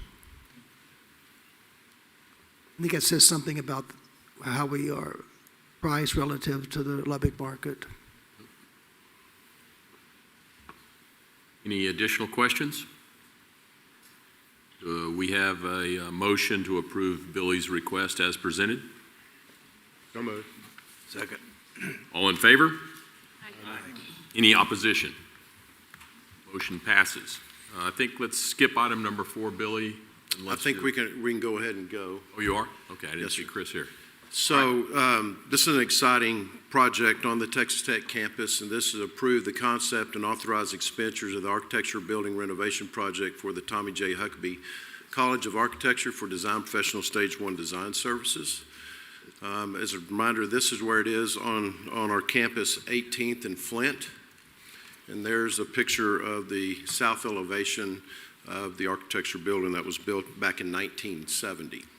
So I wanted to show a few of the interior pictures of our architecture building, and this is the ground floor, mainly of the pedestrian space through there and one studio space. But then as we move in throughout the rest of the building, you can see the print shops, IT offices, computer labs, the studios, and the classrooms are in desperate need of updating. The presentation room, research center, that's not much of a research center, but it's research center, photo lab, and restrooms in the hallway. So the building is in desperate need of repair.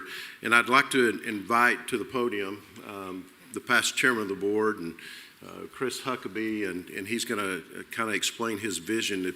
If you didn't get to go to his presentation the day at the architecture building, it was fantastic, and his vision is so great that I wanted to share that with him. And so, hey, this is a different look.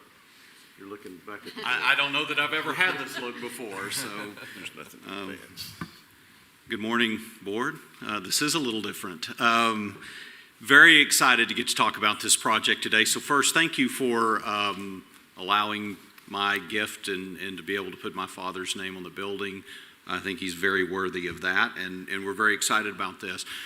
As a little bit of background, when I was sworn in, the day I was sworn in to be a regent, I actually stated that my goal as a regent was to push the plunger to implode the building, the architecture building. Clearly, I failed in that, but I'm going to state, the chancellor and I have argued over the years of which building is worse, the old original, the Lubbock campus of the medical school, or the architecture building. They're equally horrible buildings. So, however, the architecture building is the one building on campus, if you think about it, that truly influences the educational quality of the students that come out of the building. That's really a fact.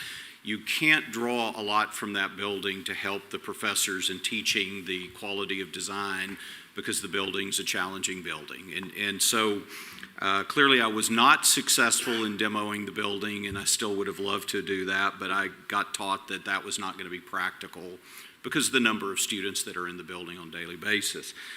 So the next best thing is we're going to get to renovate the building, and I'm very excited about that. Here's the vision for this, and I think no building can have a bigger influence on the students, but no building could help a group of students more through the process. So what we want to do is the students need to be part of the design process. I can tell you if I was an architecture student and I had the ability to design my future building, I think that'd be pretty cool. And so we're going to do two things. My team will be obviously leading the design. However, and I just should qualify, John Steinmetz wrote me a note the other day and said, hey, I'm so excited you're finally getting hired to do a project. And I wrote him back and said, well, if you pay for the project and you do the project for free, it turns out it's not real hard to get hired. So the other thing I wrote him and said, and I'm shocked you read agendas. So it's true. It's true. You guys agree with me on this. So what I'm really excited about, my company will do the work for free, but we don't want this to be done in a vacuum. So we've reached out to 10 architect alumni across the U.S. who we believe are very influential in the design process, and we've asked them to come team with students and faculty. And we want to create an experience. This will take about a year, but we want to create an experience for students and for our alums to really influence what will happen with this building. The building was done during an era that it did not recognize the Spanish Renaissance design of the campus. It is not very tastefully done. If you didn't know, the building actually was originally designed with 13 floors, and when I was a student, the elevator had 13 buttons, but they ran out of money, so it only went to floor 10. They just simply lobbed 3 floors off, but they failed to fix the elevators. So the elevators had 13 buttons on them. That's one of many things. The brick all fell off the building at one point and rained down on the campus. It's had a really interesting life. So I think there's an opportunity here to do some great things, but we want to do it with the students. We want to do it with the faculty. We want this to be a vision that the students get to influence, the faculty gets to influence the design, and ultimately a lot of alumni. So what I want to say is, yes, we're going to drive it, but we're not going to do it in a vacuum. We want to do this with a lot of input. So this is going to take time. I think we're a year, the last schedule I saw, a year before construction would even start because of a lengthy design process.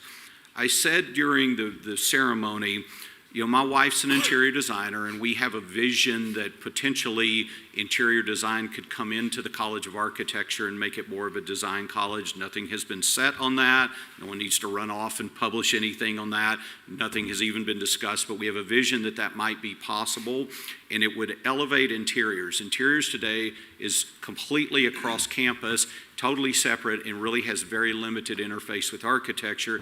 Yet when you go to work in my company, interior design and architecture is highly interlaced and a vital part of doing successful design together. They cannot be pulled apart. And we think there's really missed opportunity. So at a minimum, we're going to invite interiors to come in and help influence the design as well. We would like to design space to allow interiors to come into that campus if they so choose, but we don't have the space to do that today. So part of this will be building out the ground level and the basement level to accommodate more students. Part of it will be going through and renovating most of the floors. The money will be spent, just candidly with you guys, we don't have enough money to do a full renovation. We've got a decent budget, but we don't have enough money to do everything. So we're going to spend it on expanding the ground level, expanding the basement, and spending the money on the top floor, and then the floors in between will really be more of an elevator lobby, hallway type renovation going up. The studio spaces will be more or less left alone. So that's the vision for what we're going to do. We will be budget challenged. Everything Billy said is absolutely 100% correct. We're seeing costs continue to go up. So we'll be budget challenged, and we're going to have to be disciplined in how we spend our money. But I'm going to tell you, I think at the end, our goal is that the outside of the building will be more in keeping with the tech campus when it's finished, and certainly this group will get to see and approve what that looks like. And I've got to be honest with you, I don't know how you take that building and make it more in keeping with the campus, but we've got a lot of really smart people who volunteered, and everyone I've reached out to, I've said, you've got to sign up with me. You've got to come to town for free. You've got to work with the students for free. You've got to give all you got for free. And what you get out of it is I'll give you recognition. We'll pat you on the back and tell the world that you helped influence this project. And every one of them has said yes. So we've got a lot of alums all over the U.S. that are going to come in, work with our students. And I think what we'll have at the end of the day is a really cool project. I think the students will get a great experience. I think we'll have something that Texas Tech can be very proud of. And I'm excited about it, and quite frankly, it's something that we'll be proud to put our name on. When this started, I told Lawrence, I'll make you a donation, I don't want my name on the building. And that's a true statement. I feel strongly about that. We expect more for our students. This is not a joke, guys. That building has not changed. My thesis from 32 years ago is still on the wall. This building has not changed, okay? Someone stole all the trees off of it, but it's still hot glued to the wall. This building has not changed since it was built. And it is, without question, a building that needs to change in order to serve our students. We need labs, we need design studios, we need space.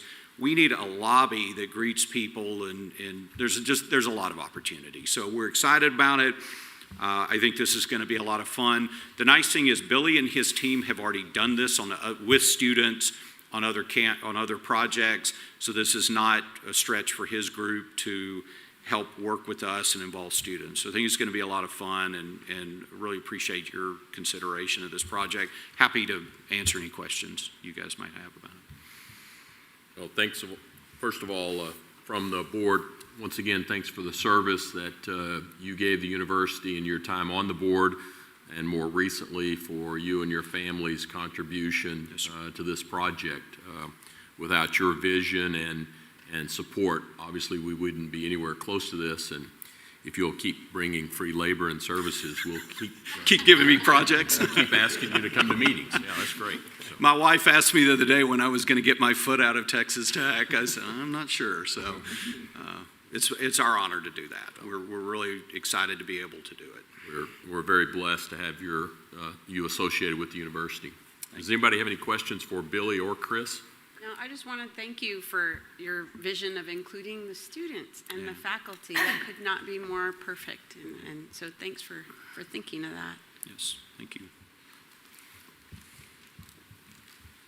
All right, Billy. Thank you, guys. Anything else? Thank you, Chris.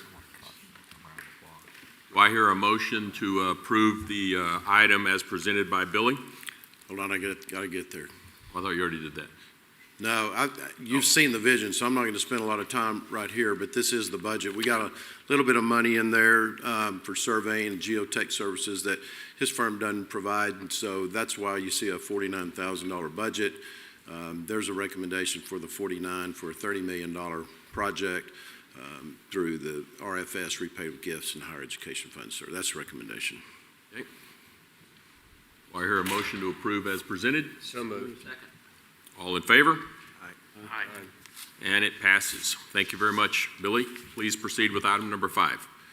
Thanks, sir. And so I will go back and tell a little bit about, we do work with students on a lot of their classes. There's capstone projects. I'll actually have a little presentation in May talking about the involvement of our department with some of the students. So we take that to heart and feel like we've got a great teaching platform that they need to benefit from. So I'll talk a little bit more about that.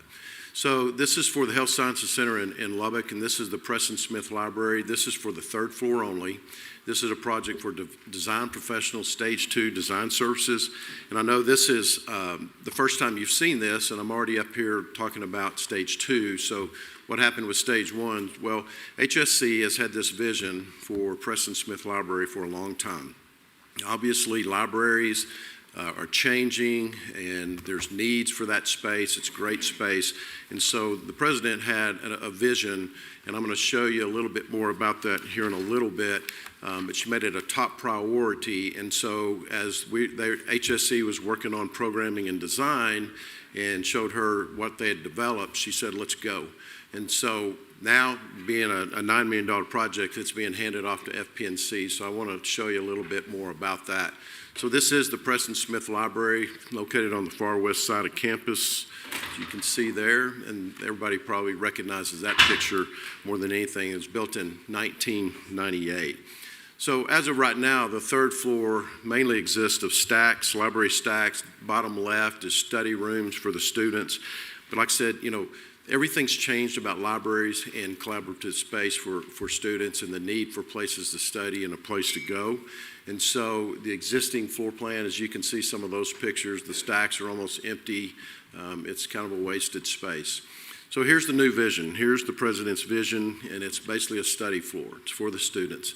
So you can see in gold, that's the open study.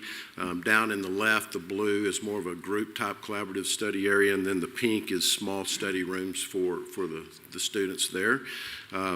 This furniture that'll be in there is also flexible furniture, so they'll be able to move it around and set it up in groups and do their thing. So this is the project overview. Preston Smith Library constructed in 98, contains 116,958. That's the entire building. This project will configure the entire 3rd floor, and that's 29,837 gross square feet. It's for study rooms, open study spaces, new furniture, lobby, vending, a tranquility room, and existing restrooms are undergo full renovation. We're actually adding 2 smaller restrooms to that.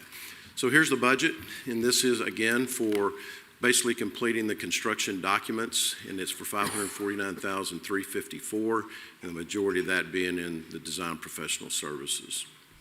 So here's the recommendations.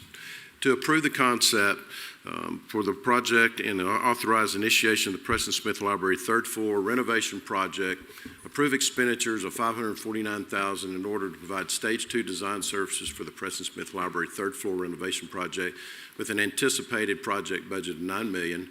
Waive the use of construction manager agent. HSC and FP&C will take those duties. Waive the board directed fees for landscape enhancements. Waive the board directed fees for public art, and award the design professional agreement and authorize stage 2 design services. The expenditures will be funded with higher education funds, cash, institutional funds, and/or gifts. That's the recommendation. Thank you, Billy. Any comments? Billy, what's the future on the tech campus as you see it on public art? You know, time and time again, we're continuing to see the waiver of the public art assessment. Where do you see this today and tomorrow? Well, I think it's still going to continue. You know, we waived it on West Village a while ago, and that's because we had, did an extensive public art piece out there, and I think that total was $459,000 for Rising Star out there. So we didn't feel like we needed to add more public art to that area. Like this project being just an interior renovation, they've already done landscaping because we did that last LERT project out there not long ago, and it kind of enhanced a lot of that. When we talk about public art and landscape enhancement, know this, that we always have landscape money in our projects, always. So we're not going to build a building and just put grass and shrubs out there. So we're always going to cover most of that. Now, if we really need to, if we're in an area that really needs enhancing landscape-wise, we'll go ahead and do that. But we talk with the president, we talk with Noel about funds and what's the best way to spend the money. And we also look at the location of where the buildings are going to be built, or if it's renovation versus new, is there public art in the area? And so we always take all of that into consideration before we just waive anything. Regent Griffin, this particular building sits adjacent to our state-of-the-art gross anatomy lab, and we have our memorial garden that sits there for the Willed Body program that will walk out onto that area. We've got a phenomenal public art display. Yes, sir. On campuses. I'll do say plural there, and I just wondered if we had reached a saturation point, but it appears it's a case-by-case, project-by-project. It is case by case, and we spent a lot of money out there, and I don't have the numbers with me. I can get those for you, and all the pieces that are out there. I'm going to have maybe a presentation in May where Emily gets up and talks about the public art and the website that we're rolling out. But we always take into consideration what's in the general area. We have put a lot of public art there, and especially when we hit those TRBs back in 2015, we put a lot of public art there. So we just look at what areas really need something. We don't think West Village needs any more because there's 4 or 5 pieces out there. We're also going to be talking about a project in the near future in the basement of HSC for a large animal research center. Probably going to waive that too because it's a basement and it's a vivarium and nobody's ever going to see it and nobody'd ever recognize that. On academic science building, we actually took the telescope that was out in the station there, Igor, and actually bringing it over. It's not really a piece that is commissioned art, but we're going to have a plaque out there and we'll have that out there. So that's going to kind of take a little bit of place for that, but it's not going to be actually commissioned public art. And I don't know if any of the presidents want to make comments on that or not. It's the Ginger Carrot Davis Memorial. That was Yes, sir, it how is. I paid for school. Yes, it is, and we've sent her pictures of the refurbishment of that and got the okay. So it's here and be ready to go in when the time comes. And I think that to respond to Mark, just my personal opinion, I think that the directive for public art that previous boards put in place was for a reason. I think we have a lot of public art, and I think it's an important part of the university experience and what Texas Tech is. And so I do think that you make a good point. Do we just always waive it because it's an easy way to find 1% of your budget right there by just waiving it at the board level? I do think that we want to be cognizant of the fact that we have an obligation to not only maintain those pieces, but to continue to embrace the university's desire to have a public art presence. And so I think to some extent, I think we've gotten a little public art rich, and now we've gone several projects where we haven't necessarily invested in that. But I don't think we're to the point that we want to remove that direction from the board. I wouldn't personally support that. I think it still needs to be there, and I think we need to make sure that we spend the money where we're getting a return. I think in some cases we were spending money nobody really wanted to spend because we were directed to do that, and we were able to have the waiver now, but I do think we want to be cognizant of the fact that we have an obligation to continue to maintain and support public art on our campuses. Yes, sir. Just one suggestion. At times the public art is very visible, and at times it's very hidden. And I do think we need to possibly evaluate take the petroleum engineering building. I mean, you can walk by the building and never see it because it is very hidden. And, to have it moved out, I think, might be helpful. Yes, sir. And we have, some public arts interior. It's inside the buildings that you, walking around campus, you won't see. Like the system office building, it's, the chandelier in the middle of the room, so you have to go in those buildings. But, I think that we talk with the universities. We're talking with MSU about Bowling Hall, about their public art, what they want to do there. We're actually taking the public art at Bowling Hall and bringing it into the system collection to enhance that too. But I promise those conversations happen. In the last 3 years, yes, budget has driven some of, not really all the decisions, but with all the costs going up, it's hard sometimes to just make a budget and get the program that you want. But we do look at all of it. We'll continue that. Okay. Anything else for Billy? Go ahead, make your presentation, please. Yes, sir. So just have a... We need a motion. Oh, we do need a motion on that item. We didn't do that, Kano? No, sir. All right. Do I hear a motion to approve whatever the last proposal was that Billy made? That was HSC. All in favor? Aye. No opposition? Motion passes. Thank you, sir. Kano knows what it is. Yes. We don't. So I just want to talk about a few projects in closing on just what's going on with FPNC. We have a couple of milestones that we hit with substantial completion on the JT and Margaret Talkton College of Visual and Performing Arts. That's phase 2. That involved the Majan Theater and also the addition for the Dean Suite there. And then we also had the Arnold Wing at the museum that was substantially complete. And I'm going to show you some pictures of those. But Regent Griffin and ASU asked me what is substantial completion, what that means. So we went ahead and put the definition on that's in our Uniform General Conditions that states what that is. And it's basically, it's operational and fit for use of what we've, I think it's on the second line, for what it's intended. So those two did reach substantial completion. So I'll show you a few pictures of this. We did build a 2-story addition, and that's part of this. So you can see just typical offices there on the top left, the refurbished lobby, which was in desperate need, on the top right. And then we have dressing and makeup rooms on the bottom, and then we actually have a costume shop there on the bottom right. You can see our actual date of substantial was November 11th of 22, missed it by about a month. But this actually was done during COVID, and so just being a month late was pretty good for our teams. They did a great job on that. And this is basically the Majan Theater. And looking out, you got a stage looking out to the audience, and then you've also got from the control room in the back looking down at the stage. All new seating in there, 284 fixed seats. You can see we put an aisle in the middle of that just for comfort and ease in getting through there. We did a lot of acoustic work there. On the far right, you can see the convex and concave wall panels that we put in there for sound.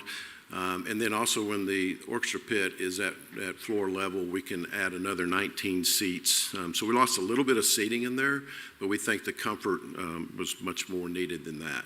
So that's kind of that. And then this is an actual performance that was done. This is the Tornado Dance. It was a soft opening done in February. This is the same dance that kicked off the Centennial Celebration when President Skubanek opened that up. So the building's being used, and this is a pretty cool picture of that.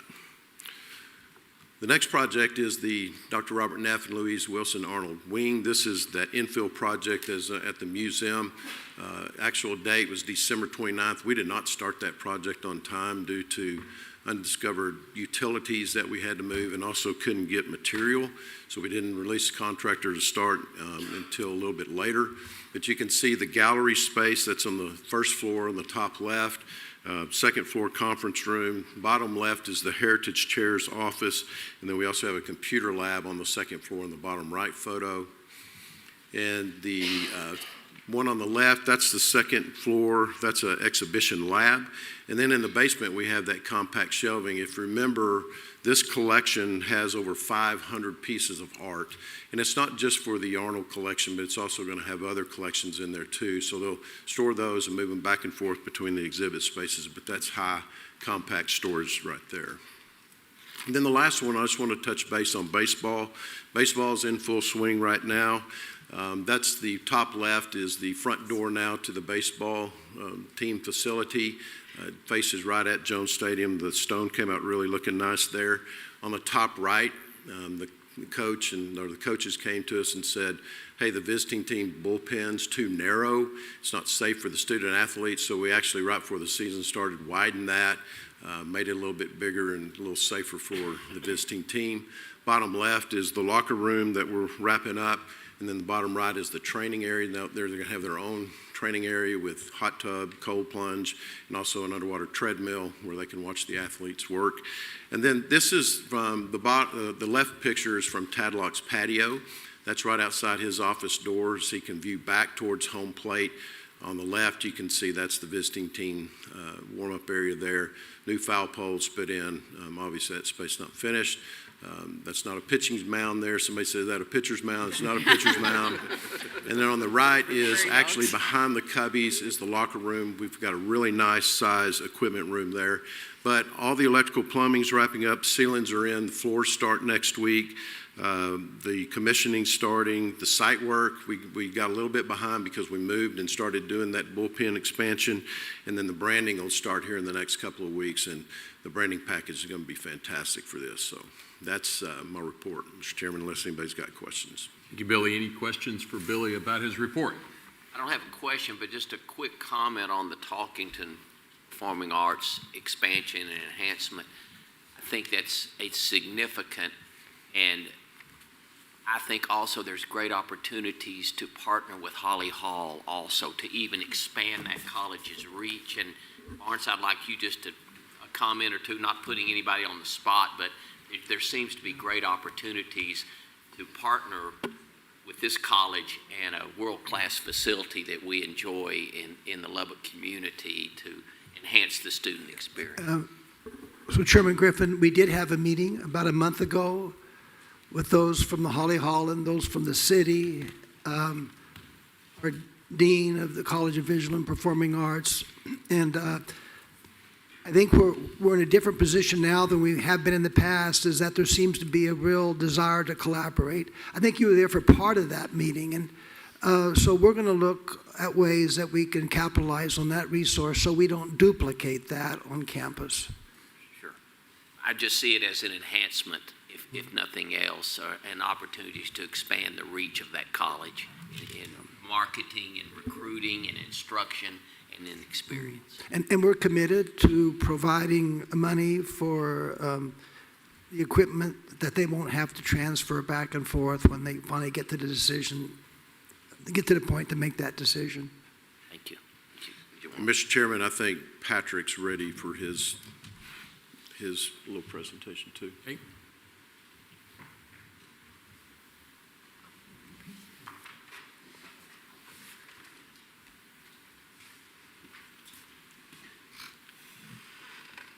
Guess it's going to take a second to pull up.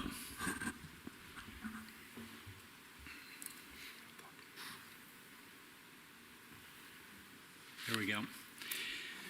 Chris, we were hoping you would get here a little bit earlier. This was at the top of the presentation, but this will do just fine. So again, on behalf of Texas Tech University System and Texas Tech University, we want to do a more formal recognition of the Huckabee family for the contributions that we made. We were in between Board of Regents meetings to get the naming done, and then also the ceremony that was done in November. So we're going to play a little quick video, and then we'll have a couple talking points.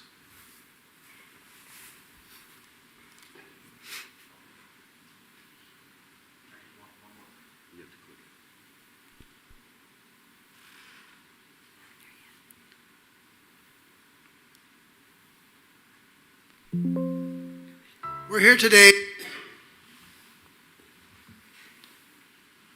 We're here today to recognize and honor the Huckabee family.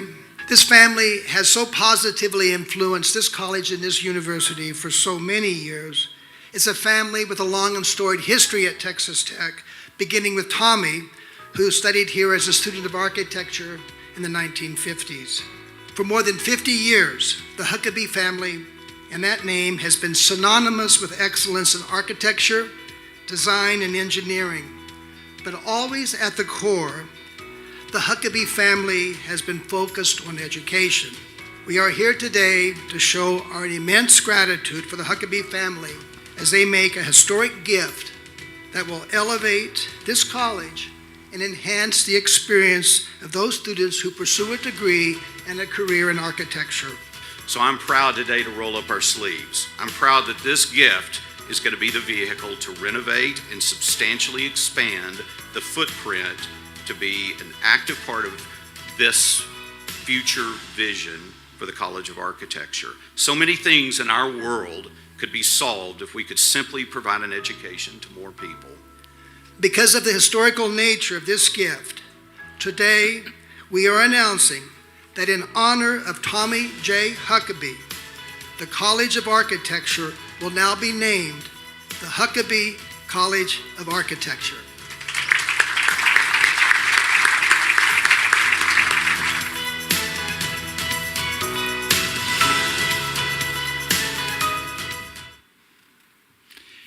So as you can see, there's some of the details behind it. It is the largest donation to the College of Architecture. I do like the fact that when all negotiations were going on with Chris and his family, that his dad and his name came up first. So the Tommy J. Huckabee College of Architecture was what he wanted to have on there. His dad was the beginning of the 3 generations that have attended Texas Tech University, and that announcement, those of you that weren't there, was on October 30th. So again, if you'll give a round of applause to Chris Huckabee and his family for giving me.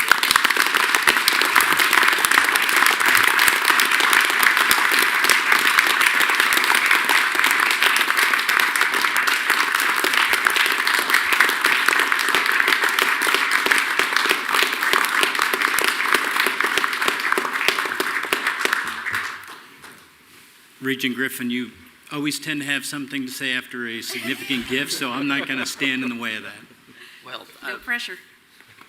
this was a beautiful day. That ceremony, Dusty and I have the unique privilege and honor to attend things on a local basis that honor families who are so generous with their time, their talent, and their treasures for this system. And this day was very unique. Not only did we recognize the Huckabee family, but we actually had a commencement ceremony where a degree was delivered directly to the Huckabee family and to Mr. Huckabee. So it was a fabulous day, and it just makes you proud to be a part of a system that encourages and I think has the opportunity to enjoy the fruits of labor of families who were changed and who were molded and who were in some ways created by their experience at Texas Tech. So to the Huckabee family, to Chris, especially for his service here, as Dusty has pointed out, but also for his generous spirit and his vision. We are blessed by that, and there will be students whose lives will be changed because of that. Thank you. Mr. Chairman, this concludes the Facilities Committee meeting. Thank you, Regent Womble. Okay, that concludes the business to be handled through the committee structure. Now we will reconvene the meeting of the board as a committee of the whole. And that, we'll call that to, little casual bump there. We'll call it to order. And our first order of business will be a report on the Red Raider Facilities Foundation. And I'm going to ask for Chris Huckabee, Mark Fewen, and Kirby Hocutt to come forward and make that presentation. Gentlemen.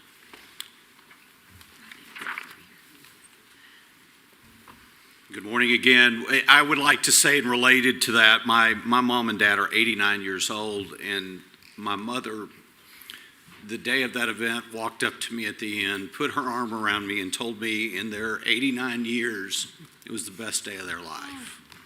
And so for all of you and for everybody here that made that day what it was, thank you. It blessed my family that day, so thank you for that. Let me gather my thoughts here for a minute. We're excited today with the Red Raider Facility Foundation to give you guys an update. We thought the timing of this board meeting might coincide with some new board members, and so we would also bring them up today, but some of you thought that as well. So you may get to see us again in May or August or another time to bring your new board members as that's appropriate up to date. But we really wanted to bring you up to date today on where this project is. We've been certainly fortunate to have some regents that not only have been generous with their money, but also have been very active in this. So a few regents are very up to date on where this is. We felt like this would be appropriate to bring you guys today up to date, and also give an opportunity to share with Red Raider community in general where this project is. So I'm going to ask Mark Fewen. Many of you know Mark and certainly have worked with Mark over the years, a great Red Raider, but also the person I count on a daily basis, and his team at Guide On to lead this project. And I have to say for you guys, when this idea started, I was building an airplane that literally was flying at the same time. I couldn't take donations. I couldn't get a project off the ground. We have what I believe today is a world-class team. We've built a great project management team. We've got great boots on the ground. We have a terrific construction team that I think will do an excellent job for us from accounting, finance. We've built a good team. I think you're going to be very, very pleased with the end results of this project. So we're just excited today to give you guys an update. I'm going to let Mark Fewen do that. So, Mark.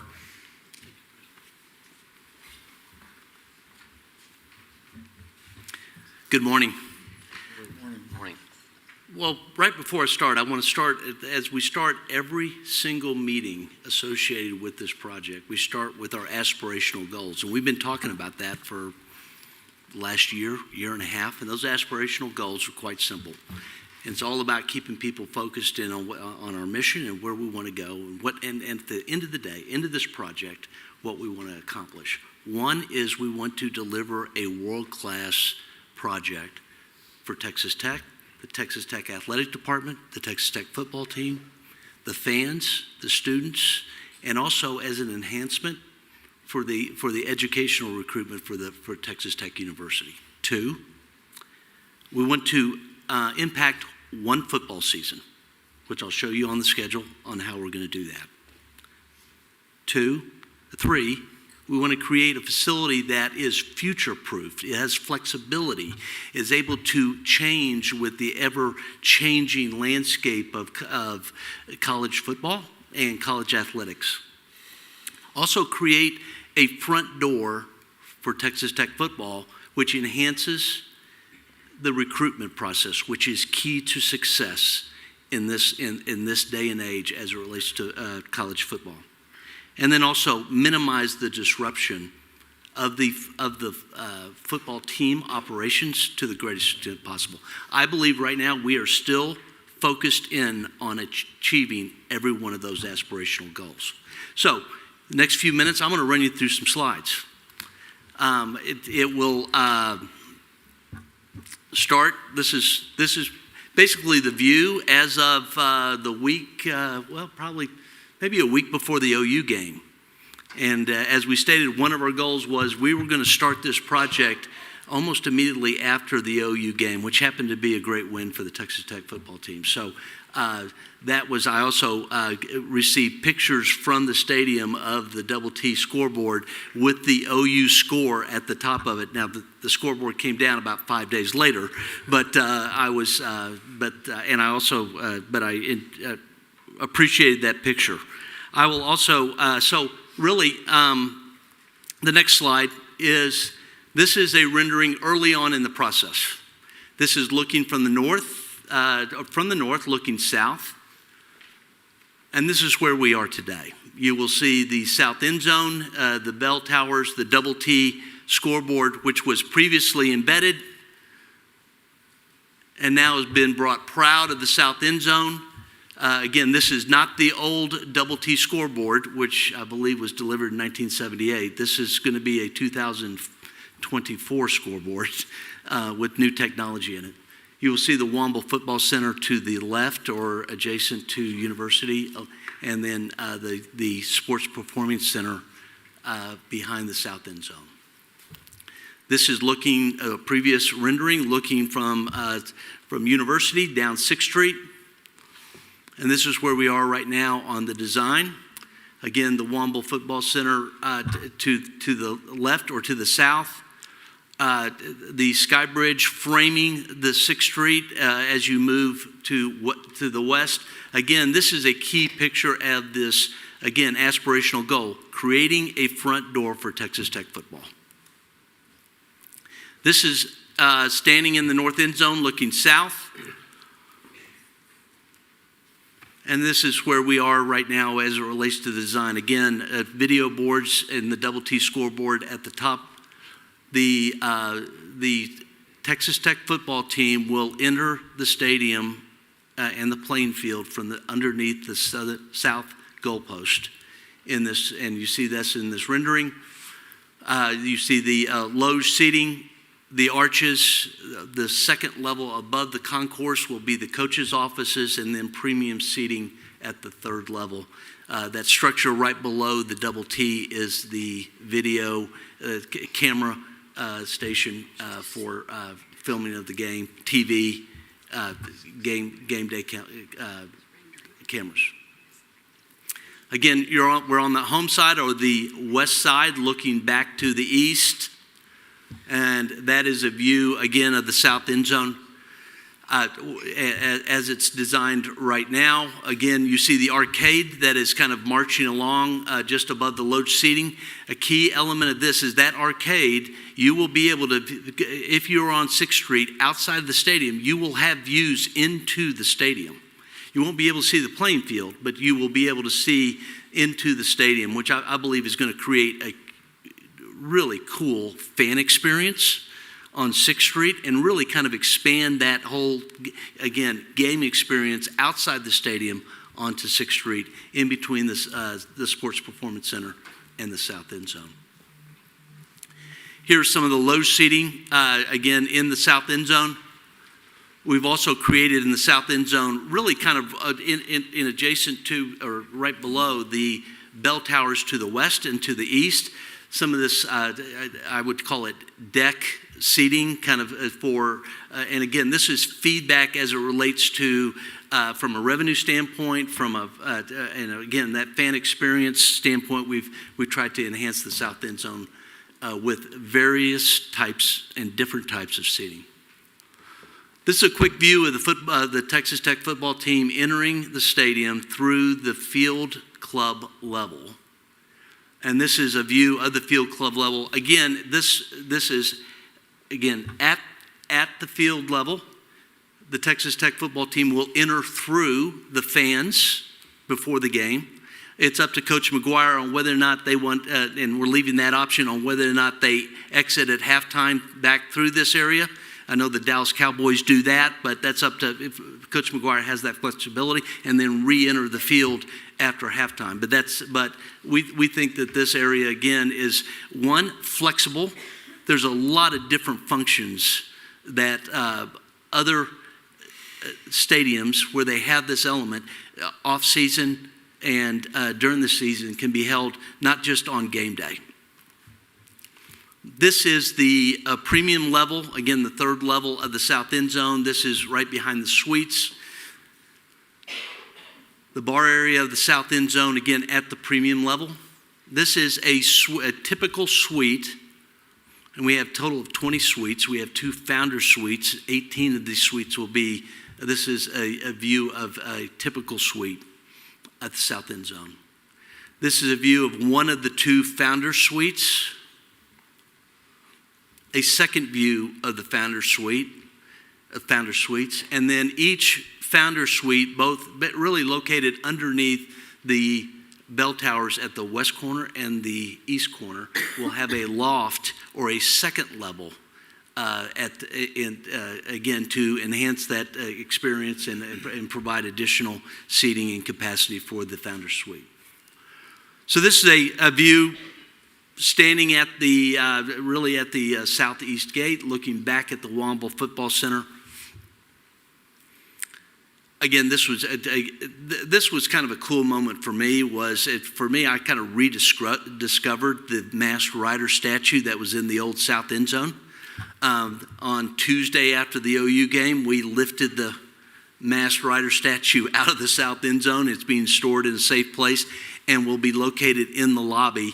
And we see where we have plans to, with the stairwell to the second level, really pop that masked rider statue out as it relates to that. Again, the recruitment experience when an 18-year-old comes in with his parents, and the walls right now are kind of shown white, but we've had working with 49 Degrees, which I believe we've at the Womble Basketball Center and other facilities have found great success with them. They understand the impact of and the importance of the Texas Tech athletic brand.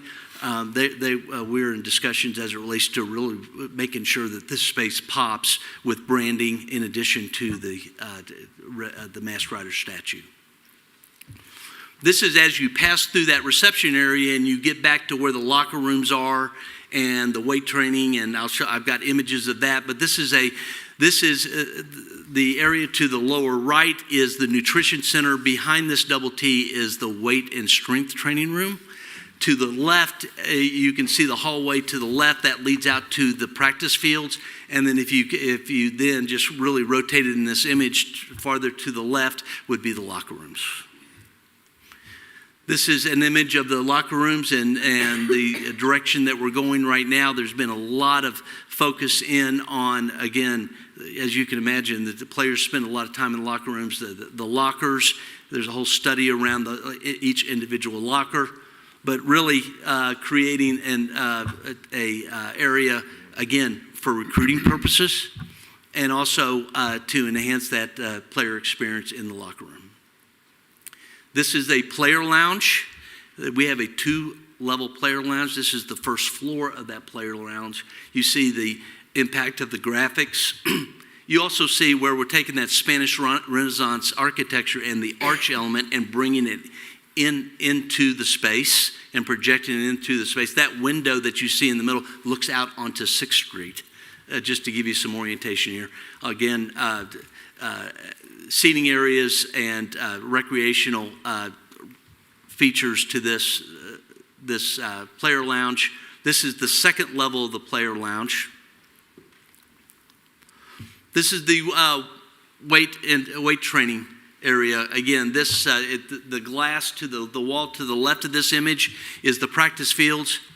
The stair that I previously showed you leading to the second floor is behind that glass wall. Those glass walls there are offices for strength and training coaches. And then you see the weight training equipment. This is another image basically on the other side of the weight training, looking back to where that previous image was. What I've learned here is, again, the recruiting process, a lot of programs have taken the branding of weight training equipment to the next level, and we intend to do that here. This is a large meeting room. The entire team will be able. We have 2 large meeting rooms. One where the entire team can be assembled, and then the second or the medium-sized training room, meeting room is where either the offense or the defense can just meet. But having the flexibility as it relates to getting the entire team together in one location is very important for Coach McGuire. Here's the smaller offense or defense meeting room. These are position rooms, and I will also report we got a number of position rooms. A lot of conversation, flexibility. Sometimes you have so many linebackers. The next year you might not have as many linebackers. Let's make sure that these position rooms have flexibility so that they can ebb and flow, or they can change out those positions, offensive lineman, defensive lineman, that kind of thing. We feel feedback is the quarterback room, meeting room will most likely remain the same size, but flexibility on all the rest of the rooms. At the top of the stairs, this is a unique aspect or unique feature of the Womble Football Center. And this is the walk-through room. If you remember that grand stair that I just showed you with the double T on the wall and everything, this leads up, at the top of the stair is the walk-through room. This is cutting-edge training facility or feature of the Womble Football Center, where, again, the meeting room, players and coaches can come out of their meeting rooms, come to the walkthrough room. The screen that you see there, where they can project TCU's defense and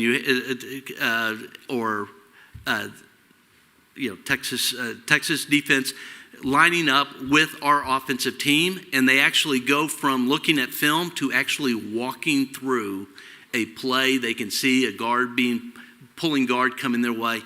This is an exciting aspect of this facility. Regent Womble, I will tell you, this image is dated. All the walls, it will be totally open.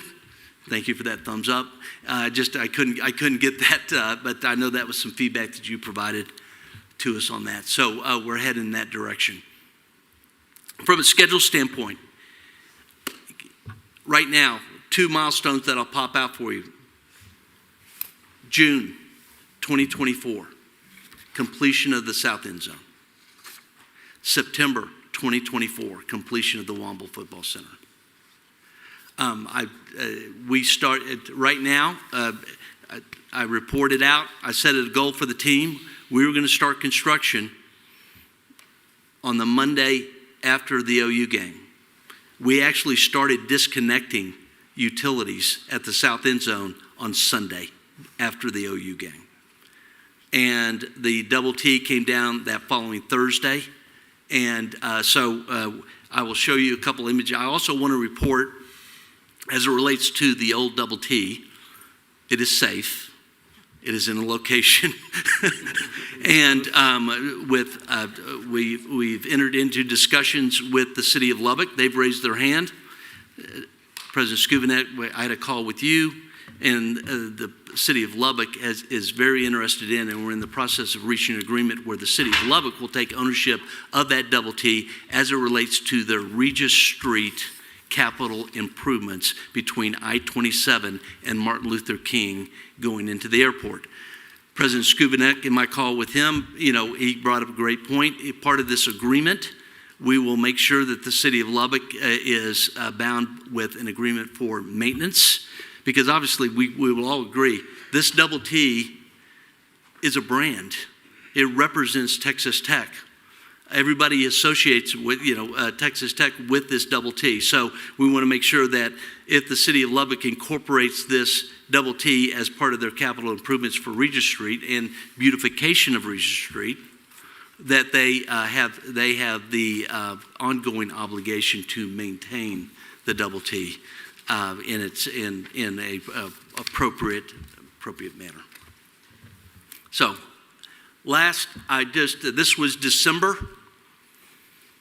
2022, about a week after the OU game, maybe 2 weeks. You can see the South End Zone.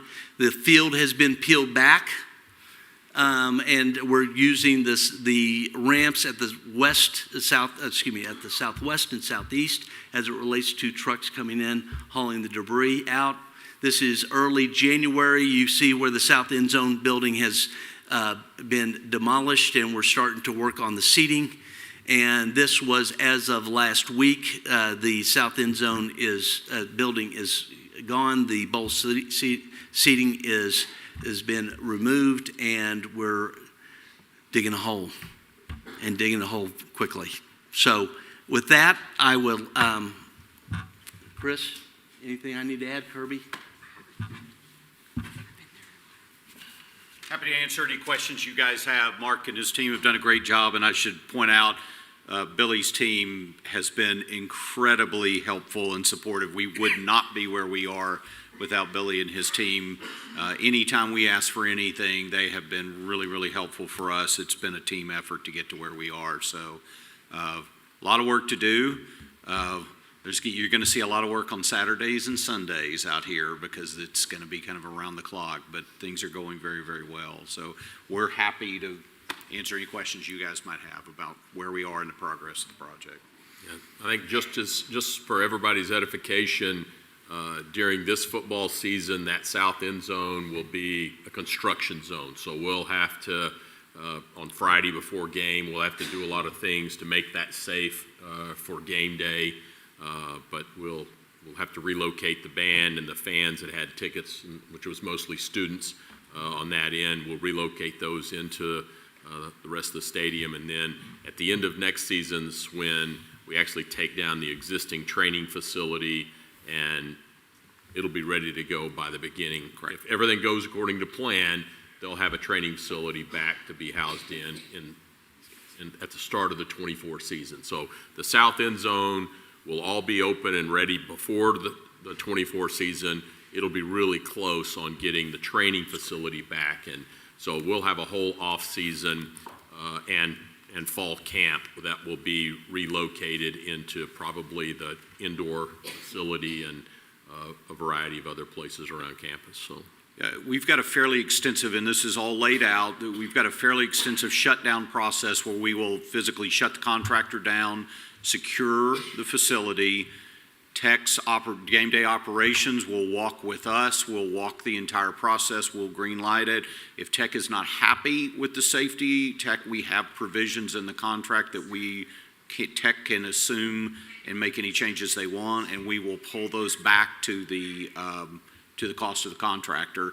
This is a construction team that's very, very aware of game day operations, understands how this should work. I do not anticipate that'll be a problem, but you guys can appreciate security of all our fans is going to be very important, and we have creative fans, so we'll need to make sure that's done well.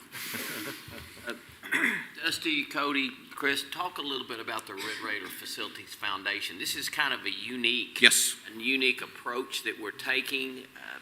Maybe could be a template going forward for other athletic projects. Yes. Talk about the genesis and the essence of what this foundation, what the purpose is, what it's about. So Red Raider Facility Foundation is a 501c3. It's newly established, but it is now officially a 501c3 and formally recognized. In that status, it was established to do a private development model, for lack of a better word, of athletic facilities. This would not apply to any general academics where you get any funding from the state, because we're able to operate under a private model, which makes us a little more agile in certain things, and quite frankly allows us to do things that Billy and his team would not be allowed by law to do. A perfect example of this is we went out. You would not have been allowed to do that under a state model. That's certainly not something Billy could do, but we could actually work fees against each other and negotiate a better deal. At the end of this project, so the whole thing is privately developed.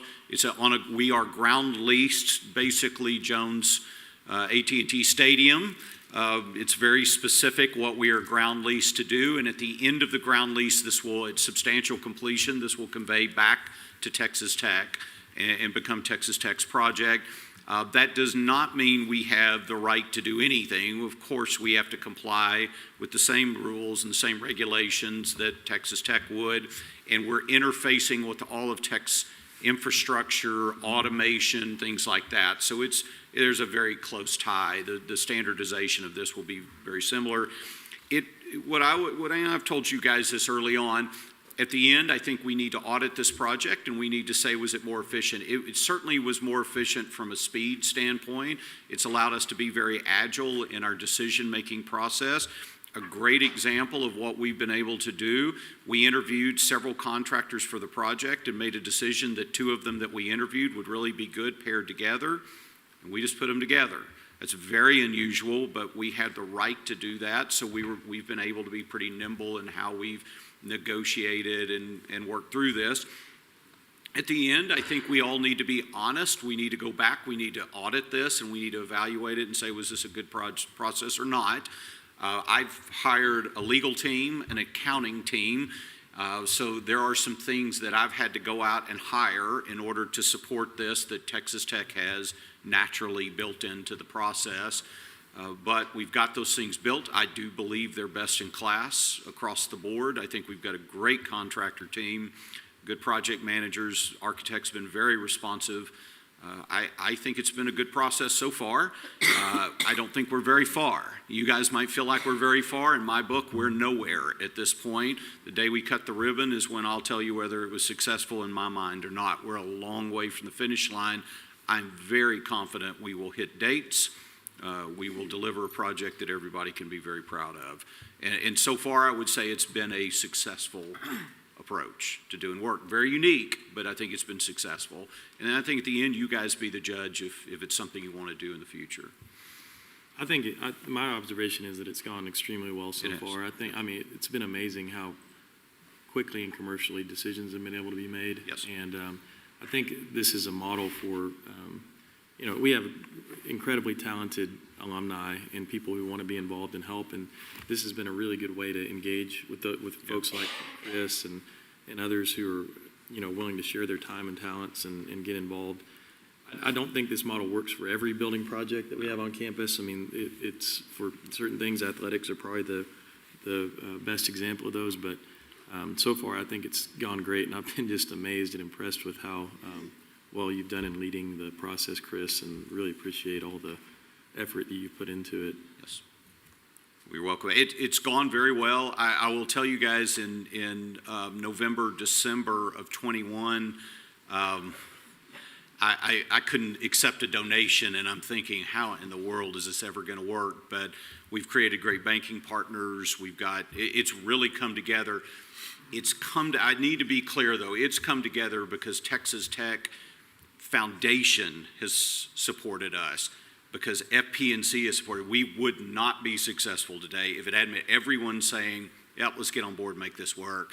And everybody's given us a little grace at the beginning to get the right team in place and make it happen. Everyone, there has not been at any turn someone who's tried to push back. Everyone said, whatever we can do to help, let's do it.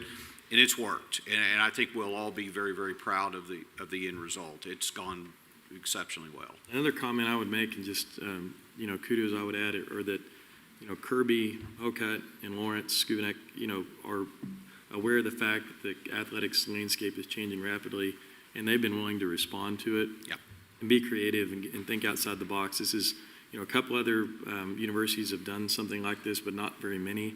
And so, there's anytime there's change, people are uncomfortable with that. But those guys have done a great job of embracing it, and looking for ways that we can do things better and more creatively as the landscape around us changes so rapidly. So, really appreciate those guys and their vision that they have in leading the school and leading the athletic department.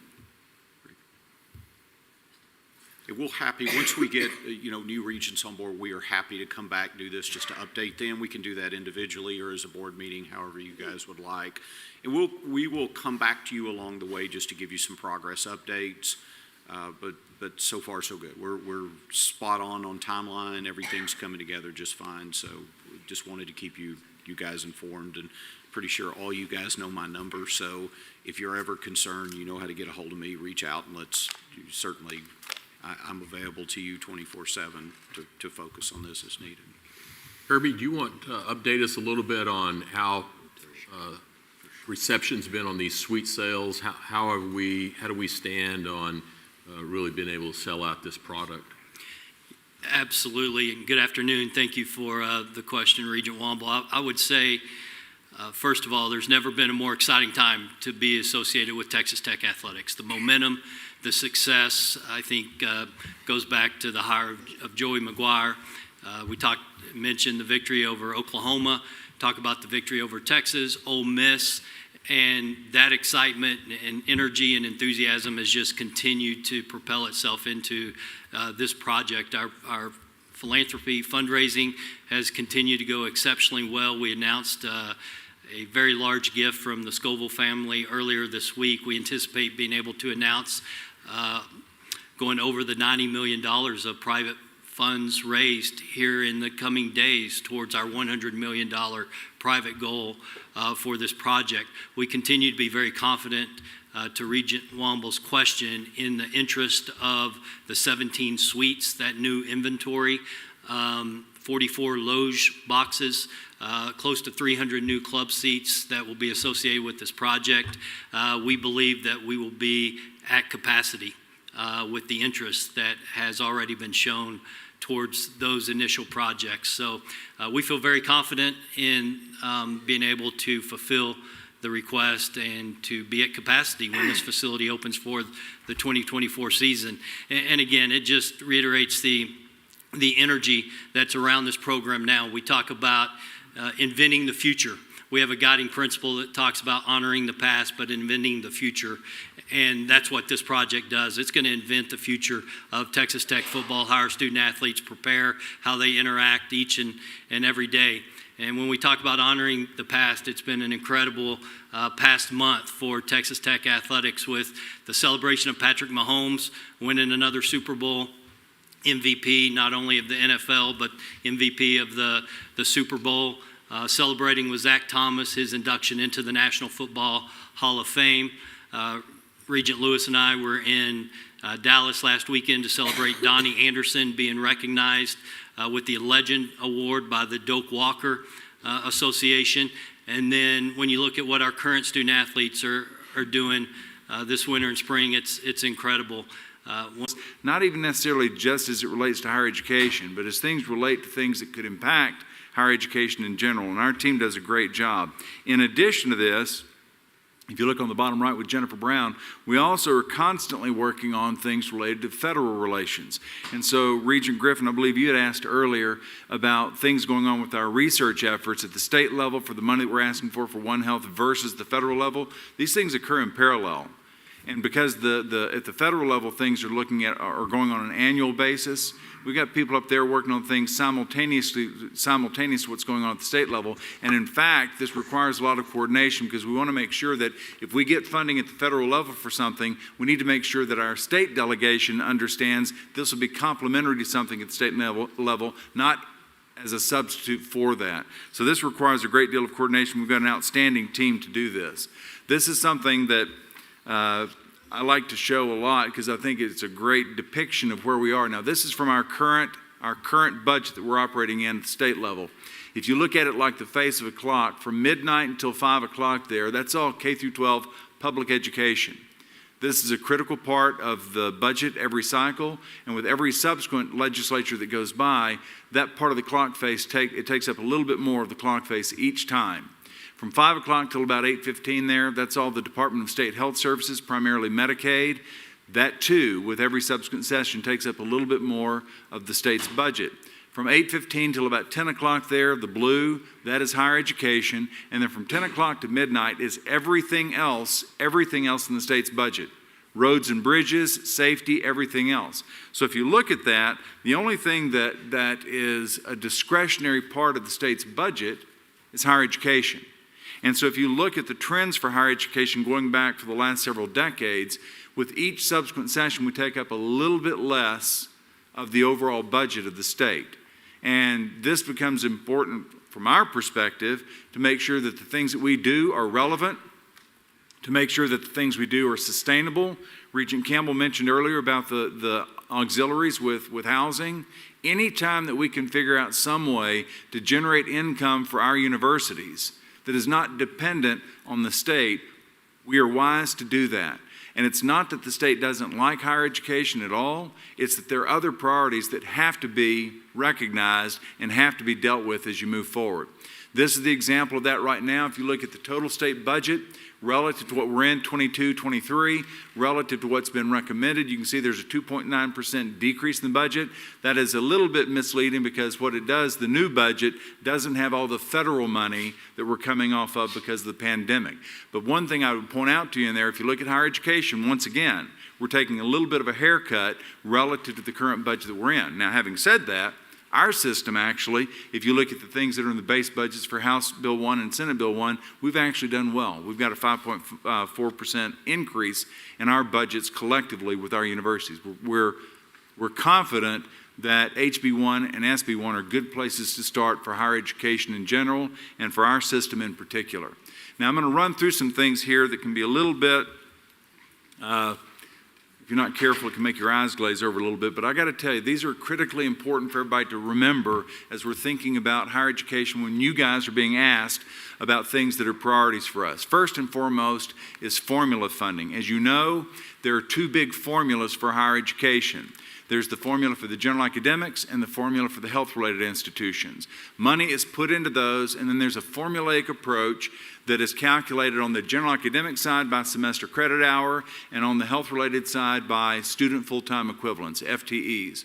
And that becomes the baseline, the bread and butter from which all the universities in the state, all 160 institutions of higher education really focus on getting the funding from that. Research funds include a number of different things. You guys have heard things like National Research University Fund. You've heard about the Texas Research Incentive Program, et cetera, et cetera. These are the ones that are critical for us for infrastructure and also then for being able to get the grants that we want to get from the federal government as well as recruit into our universities the best and the brightest. Underneath that, you see non-formula support items. This is primarily what's called institutional enhancement. i.e., and this is something that it sounds like when you talk about institutional enhancement, it sounds like icing on the cake for the universities. It's not. This is funding that when it's put in there becomes baseline funding that all the universities, not just in our system, but in general, use for salaries and other things for supporting the students. HEGI, Higher Education Group Insurance Contributions. So if you go back, Martha, was it 2002, 2003 that they cut it the first time? So the state used to pay 100% of the premiums for all of our employees. Back in 2003 session when things were problematic, they cut it to 90%. So they'd pay 90% of the premiums, so the universities were responsible for picking up the other 10%. In the session during 2011, they cut it back again to 80%.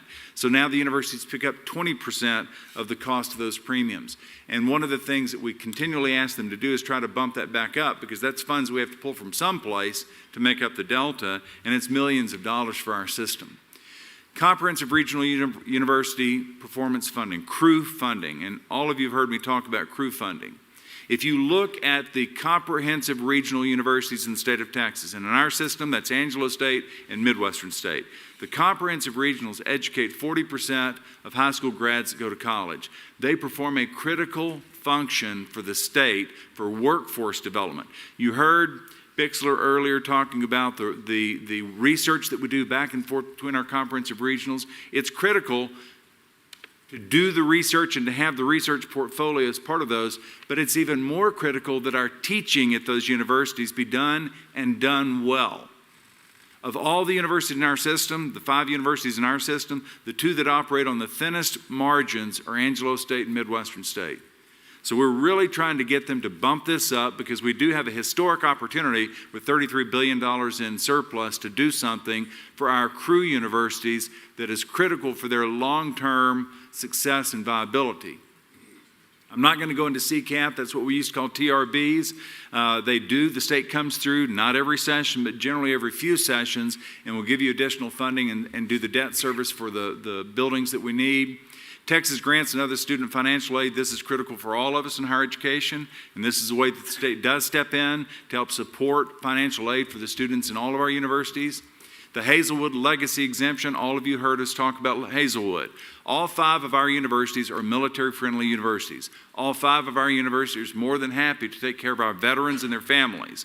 The legacy portion of this for their families has been going up significantly over the course of the past decade or so, and this is something that if we can get additional help from the state, we'd love it.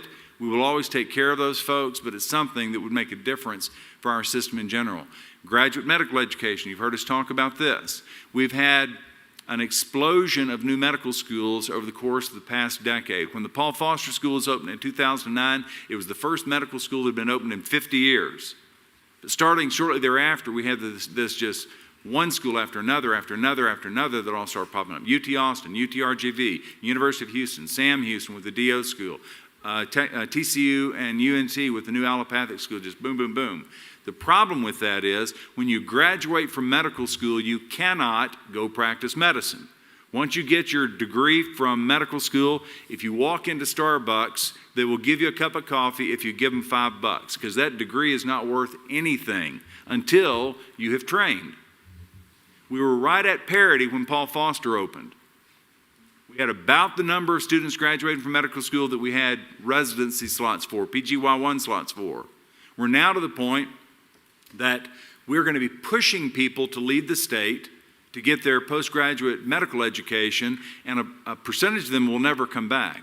So we have created in the state of Texas a brain drain when it comes to physicians, and we're in bad need of physicians all across our state. So this is something the legislature is aware of it, but it's a hard nut to crack because it's very costly to train these doctors once they graduate medical school.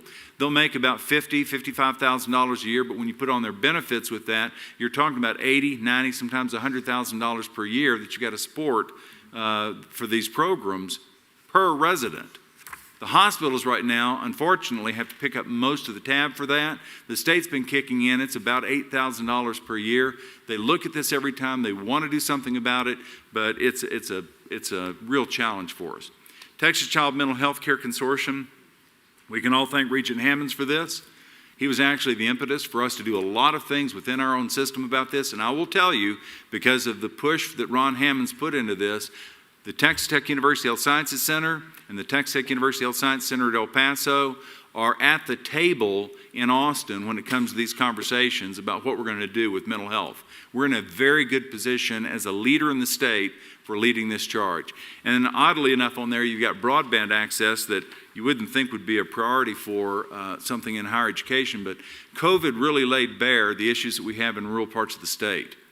And doing something to improve broadband access for businesses, for higher education, for health care is a critical part of what the state is looking at, and we are highly supportive of making that something that is an ongoing discussion as we finish up our session. That's just more of the same. Each of our universities then has some exceptional items. I won't go through these with you guys. You've heard about these before. These are critical for us. There are parts of these discussions that as we go down to Austin, we want to make sure that we can all speak with authority for one another on these areas. But these are things that we try to make sure in our system and within the universities in our system that we are playing to our strengths. The things that we're doing, that we're uniquely positioned to do that other folks aren't doing is what we want to focus on, because one of the issues in higher education is everybody wants to be everything to everybody.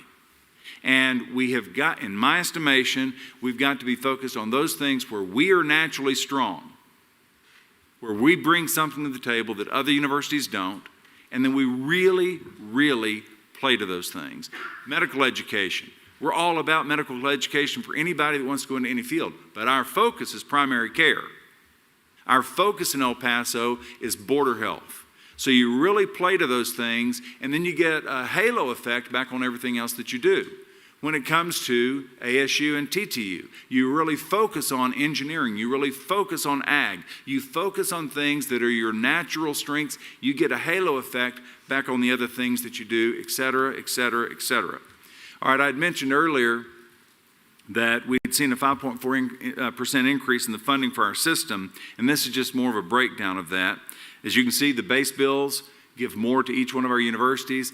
Down at the bottom, one of the things that we are asking for is more system support from the state, and the reason for that is if you look at the University of Texas system and the Texas A&M system, their system administration is fully funded through PUF. So they do not have to get funding from their component universities to pay their overhead. Now, I will tell you that one of the things that we've worked very hard on for years is making sure that our overhead at system administration is as tight as it can be, because we do take money from the universities to pay for what it is that we do. We're asking the state to kick in more. They currently kick in, I think it's 1.2 million.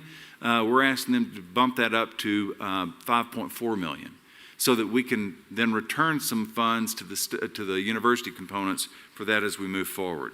So that's kind of a quick summation of the things that are going to be going on in Austin. And if you guys have questions about it, I'm happy to answer them. And then moving forward, obviously, as things start getting tight, particularly come about April, that's where we will be asking folks to jump in. I'm talking about Regents to jump in for conversations that we'll need to have with elected officials. All of you have, and in my private conversations with you, we've talked about the fact that the farther you get into the session, the harder it is to get audience with folks, because they get busier and busier. And that's where it becomes sometimes even more critical that you do get a few moments with some of the elected officials there. Well, and I think, Chancellor, the Tech PAC has played a significant role, too, in providing that the door opening for a lot of those officials and the elected officials that we need conversations with. We can make a compelling case. We've got a great story to tell. We've just got to get in the room with the people that make those decisions. With the large surplus that you mentioned. Say again? With the large surplus that yes, sir. We have, does that change any of the numbers that you talked about in terms of how that's allocated? None of these data have the surplus numbers in them. But to answer your question, it absolutely changes it. Because one of the things that the legislature is looking at, what are the things that we can do if you talk about research funding? What are the things that we can do where we can take a chunk of the surplus and put it in something that becomes an endowment, a quasi-endowment? That it's a one-time expense right now for this legislature, so you're not encumbering future legislatures with an ongoing cost, but you can put money to the side now, similar to the way you do the permanent university fund, that as it spends off, you can then have money that's available in an ongoing fashion. Interestingly enough, there's also conversation about saying, okay, pull some of this one-time money aside, and then looking at things through severance taxes and other things, have something that you can continue to put more money into as you move forward, very similar to the rainy day fund, very similar to the permanent university fund. Speaking of the rainy day fund, you know, the money's gone in, and it's never a rainy day. It doesn't come out. Especially in West Texas, it ain't a rainy day. But that is the idea behind this. And here's the other thing that, and everybody understands this. When you go down to Austin during a session like this, there are a lot of the agencies, all these agencies, we've got nearly 200 state agencies, they all have needs. And they all make compelling arguments for the things they need. And quite frankly, for our representatives, sometimes when you have a surplus like this, it's a harder session. It's a whole lot easier when it's lean and you can just tell everybody we don't have the money for it. But when everybody knows you got that $33 billion sitting out there, everybody wants you to jump in. So what we have to do, we've got to make the case that supporting higher education is a critical thing. If you look at where the state is right now, we have by far the largest, the largest number of new positions in the state of Texas with jobs. Over 600,000 this past year. We are really doing everything we can to make sure that the workforce that we've developed, that we're sending people out that are good critical thinkers and good workforce folks. And if you look at what we do in our system, one of the things that nobody ever argues about is that our graduates from all of our universities are ready to hit the ground running and they're ready to take on the world. I mean, they're ready to go with their educational experience. That's part of what they do know that in Austin. They know that we have this kind of West Texas can-do attitude, including our friends that are in the far western part of North Texas now. They do know there's this can-do grit about students that come from our system that is one of those intangibles you can't put your finger on. But we have to make sure that they all understand that consistently. We got to make sure that they understand that they've got to take care of all these folks out here. And one of the things, and you'll hear the same thing, how can we justify spending all this money on 11% of the population? Well, that 11% of the population takes care of all of us. And we've got to take care of the people that take care of us, including providing opportunities for really good higher education. We also have to be introspective on the things that we need to work on to make sure that there's a good return on investment and that we're staying in alignment with our missions at the different universities. Any other questions, comments? I think you understand and have an appreciation for this front table's representation in Austin and the good work that they do. They're articulate, they understand it, and they're very persuasive, I believe. So, Chancellor, everyone on the front lines that are doing this, thank you. It's essential, and I think, like I said, we've got a great story to tell. Any other comments or questions?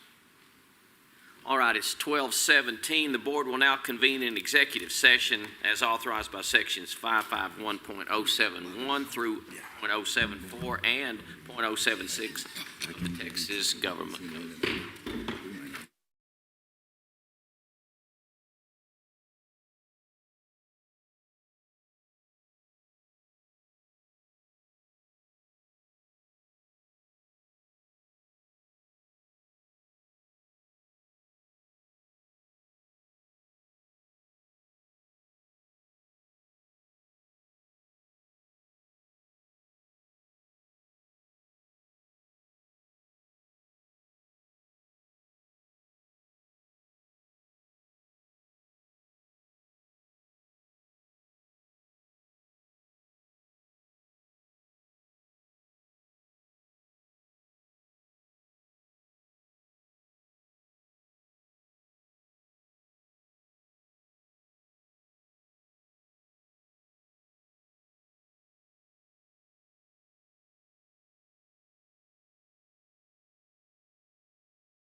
Regent Carrick Davis, please present the motions regarding the items discussed in executive session. Mr. Chairman, there are 6 action items resulting from executive session. Motion 1, I move that the board authorize President Skuvenik or his designee to conclude the negotiations and amend the ground lease with the Red Raider Facilities Foundation executed on November 14, 2022, and to undertake any other necessary action in support of the construction project for the south end zone at Jones AT&T Stadium and a new football training facility, as well as additional stadium enhancements, all under the terms and conditions discussed in executive session. Thank you. Is there a second? Second. All those in favor? Aye. Any opposed, same sign. Motion passes. Okay. Second motion. I move that the board authorize the secretary to the Board of Regents to make the necessary amendments to Chapter 7 Regents rules relating to the following. Number 1, removal of board approval for assistant coach contracts. Number 2, allowing for the use of master agreements in the contracting process for use of air charters. Number 3, exempting from board approval the lease of athletic suite agreements that exceed 5 years. Number 4, increasing the term threshold for contracts that must seek board approval to those greater than a 5-year term. And number 5, exempting the need for board approval of ancillary research agreements following the initial award of a research grant, all under the terms and conditions set forth in executive session. Thank you. Is there a second? Second. All those in favor say aye. Aye. Any opposed, same sign. Thank you. The motion passes. Motion number 3, I move the board authorize President Rice Spearman or her designee to conclude the negotiations and execute the necessary documents for a lease agreement with YWCA for space in Lubbock, Texas for the benefit of the Larry Combest Community Health and Wellness Center, all under the terms and conditions set forth in executive session. Is there a second? Second.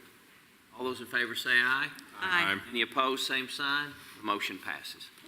Motion number 4, I move that the board authorize President Hawkins or his designee to conclude the negotiations and execute the necessary documents for a lease agreement with the City of San Angelo for the benefit of a future ASU rodeo team.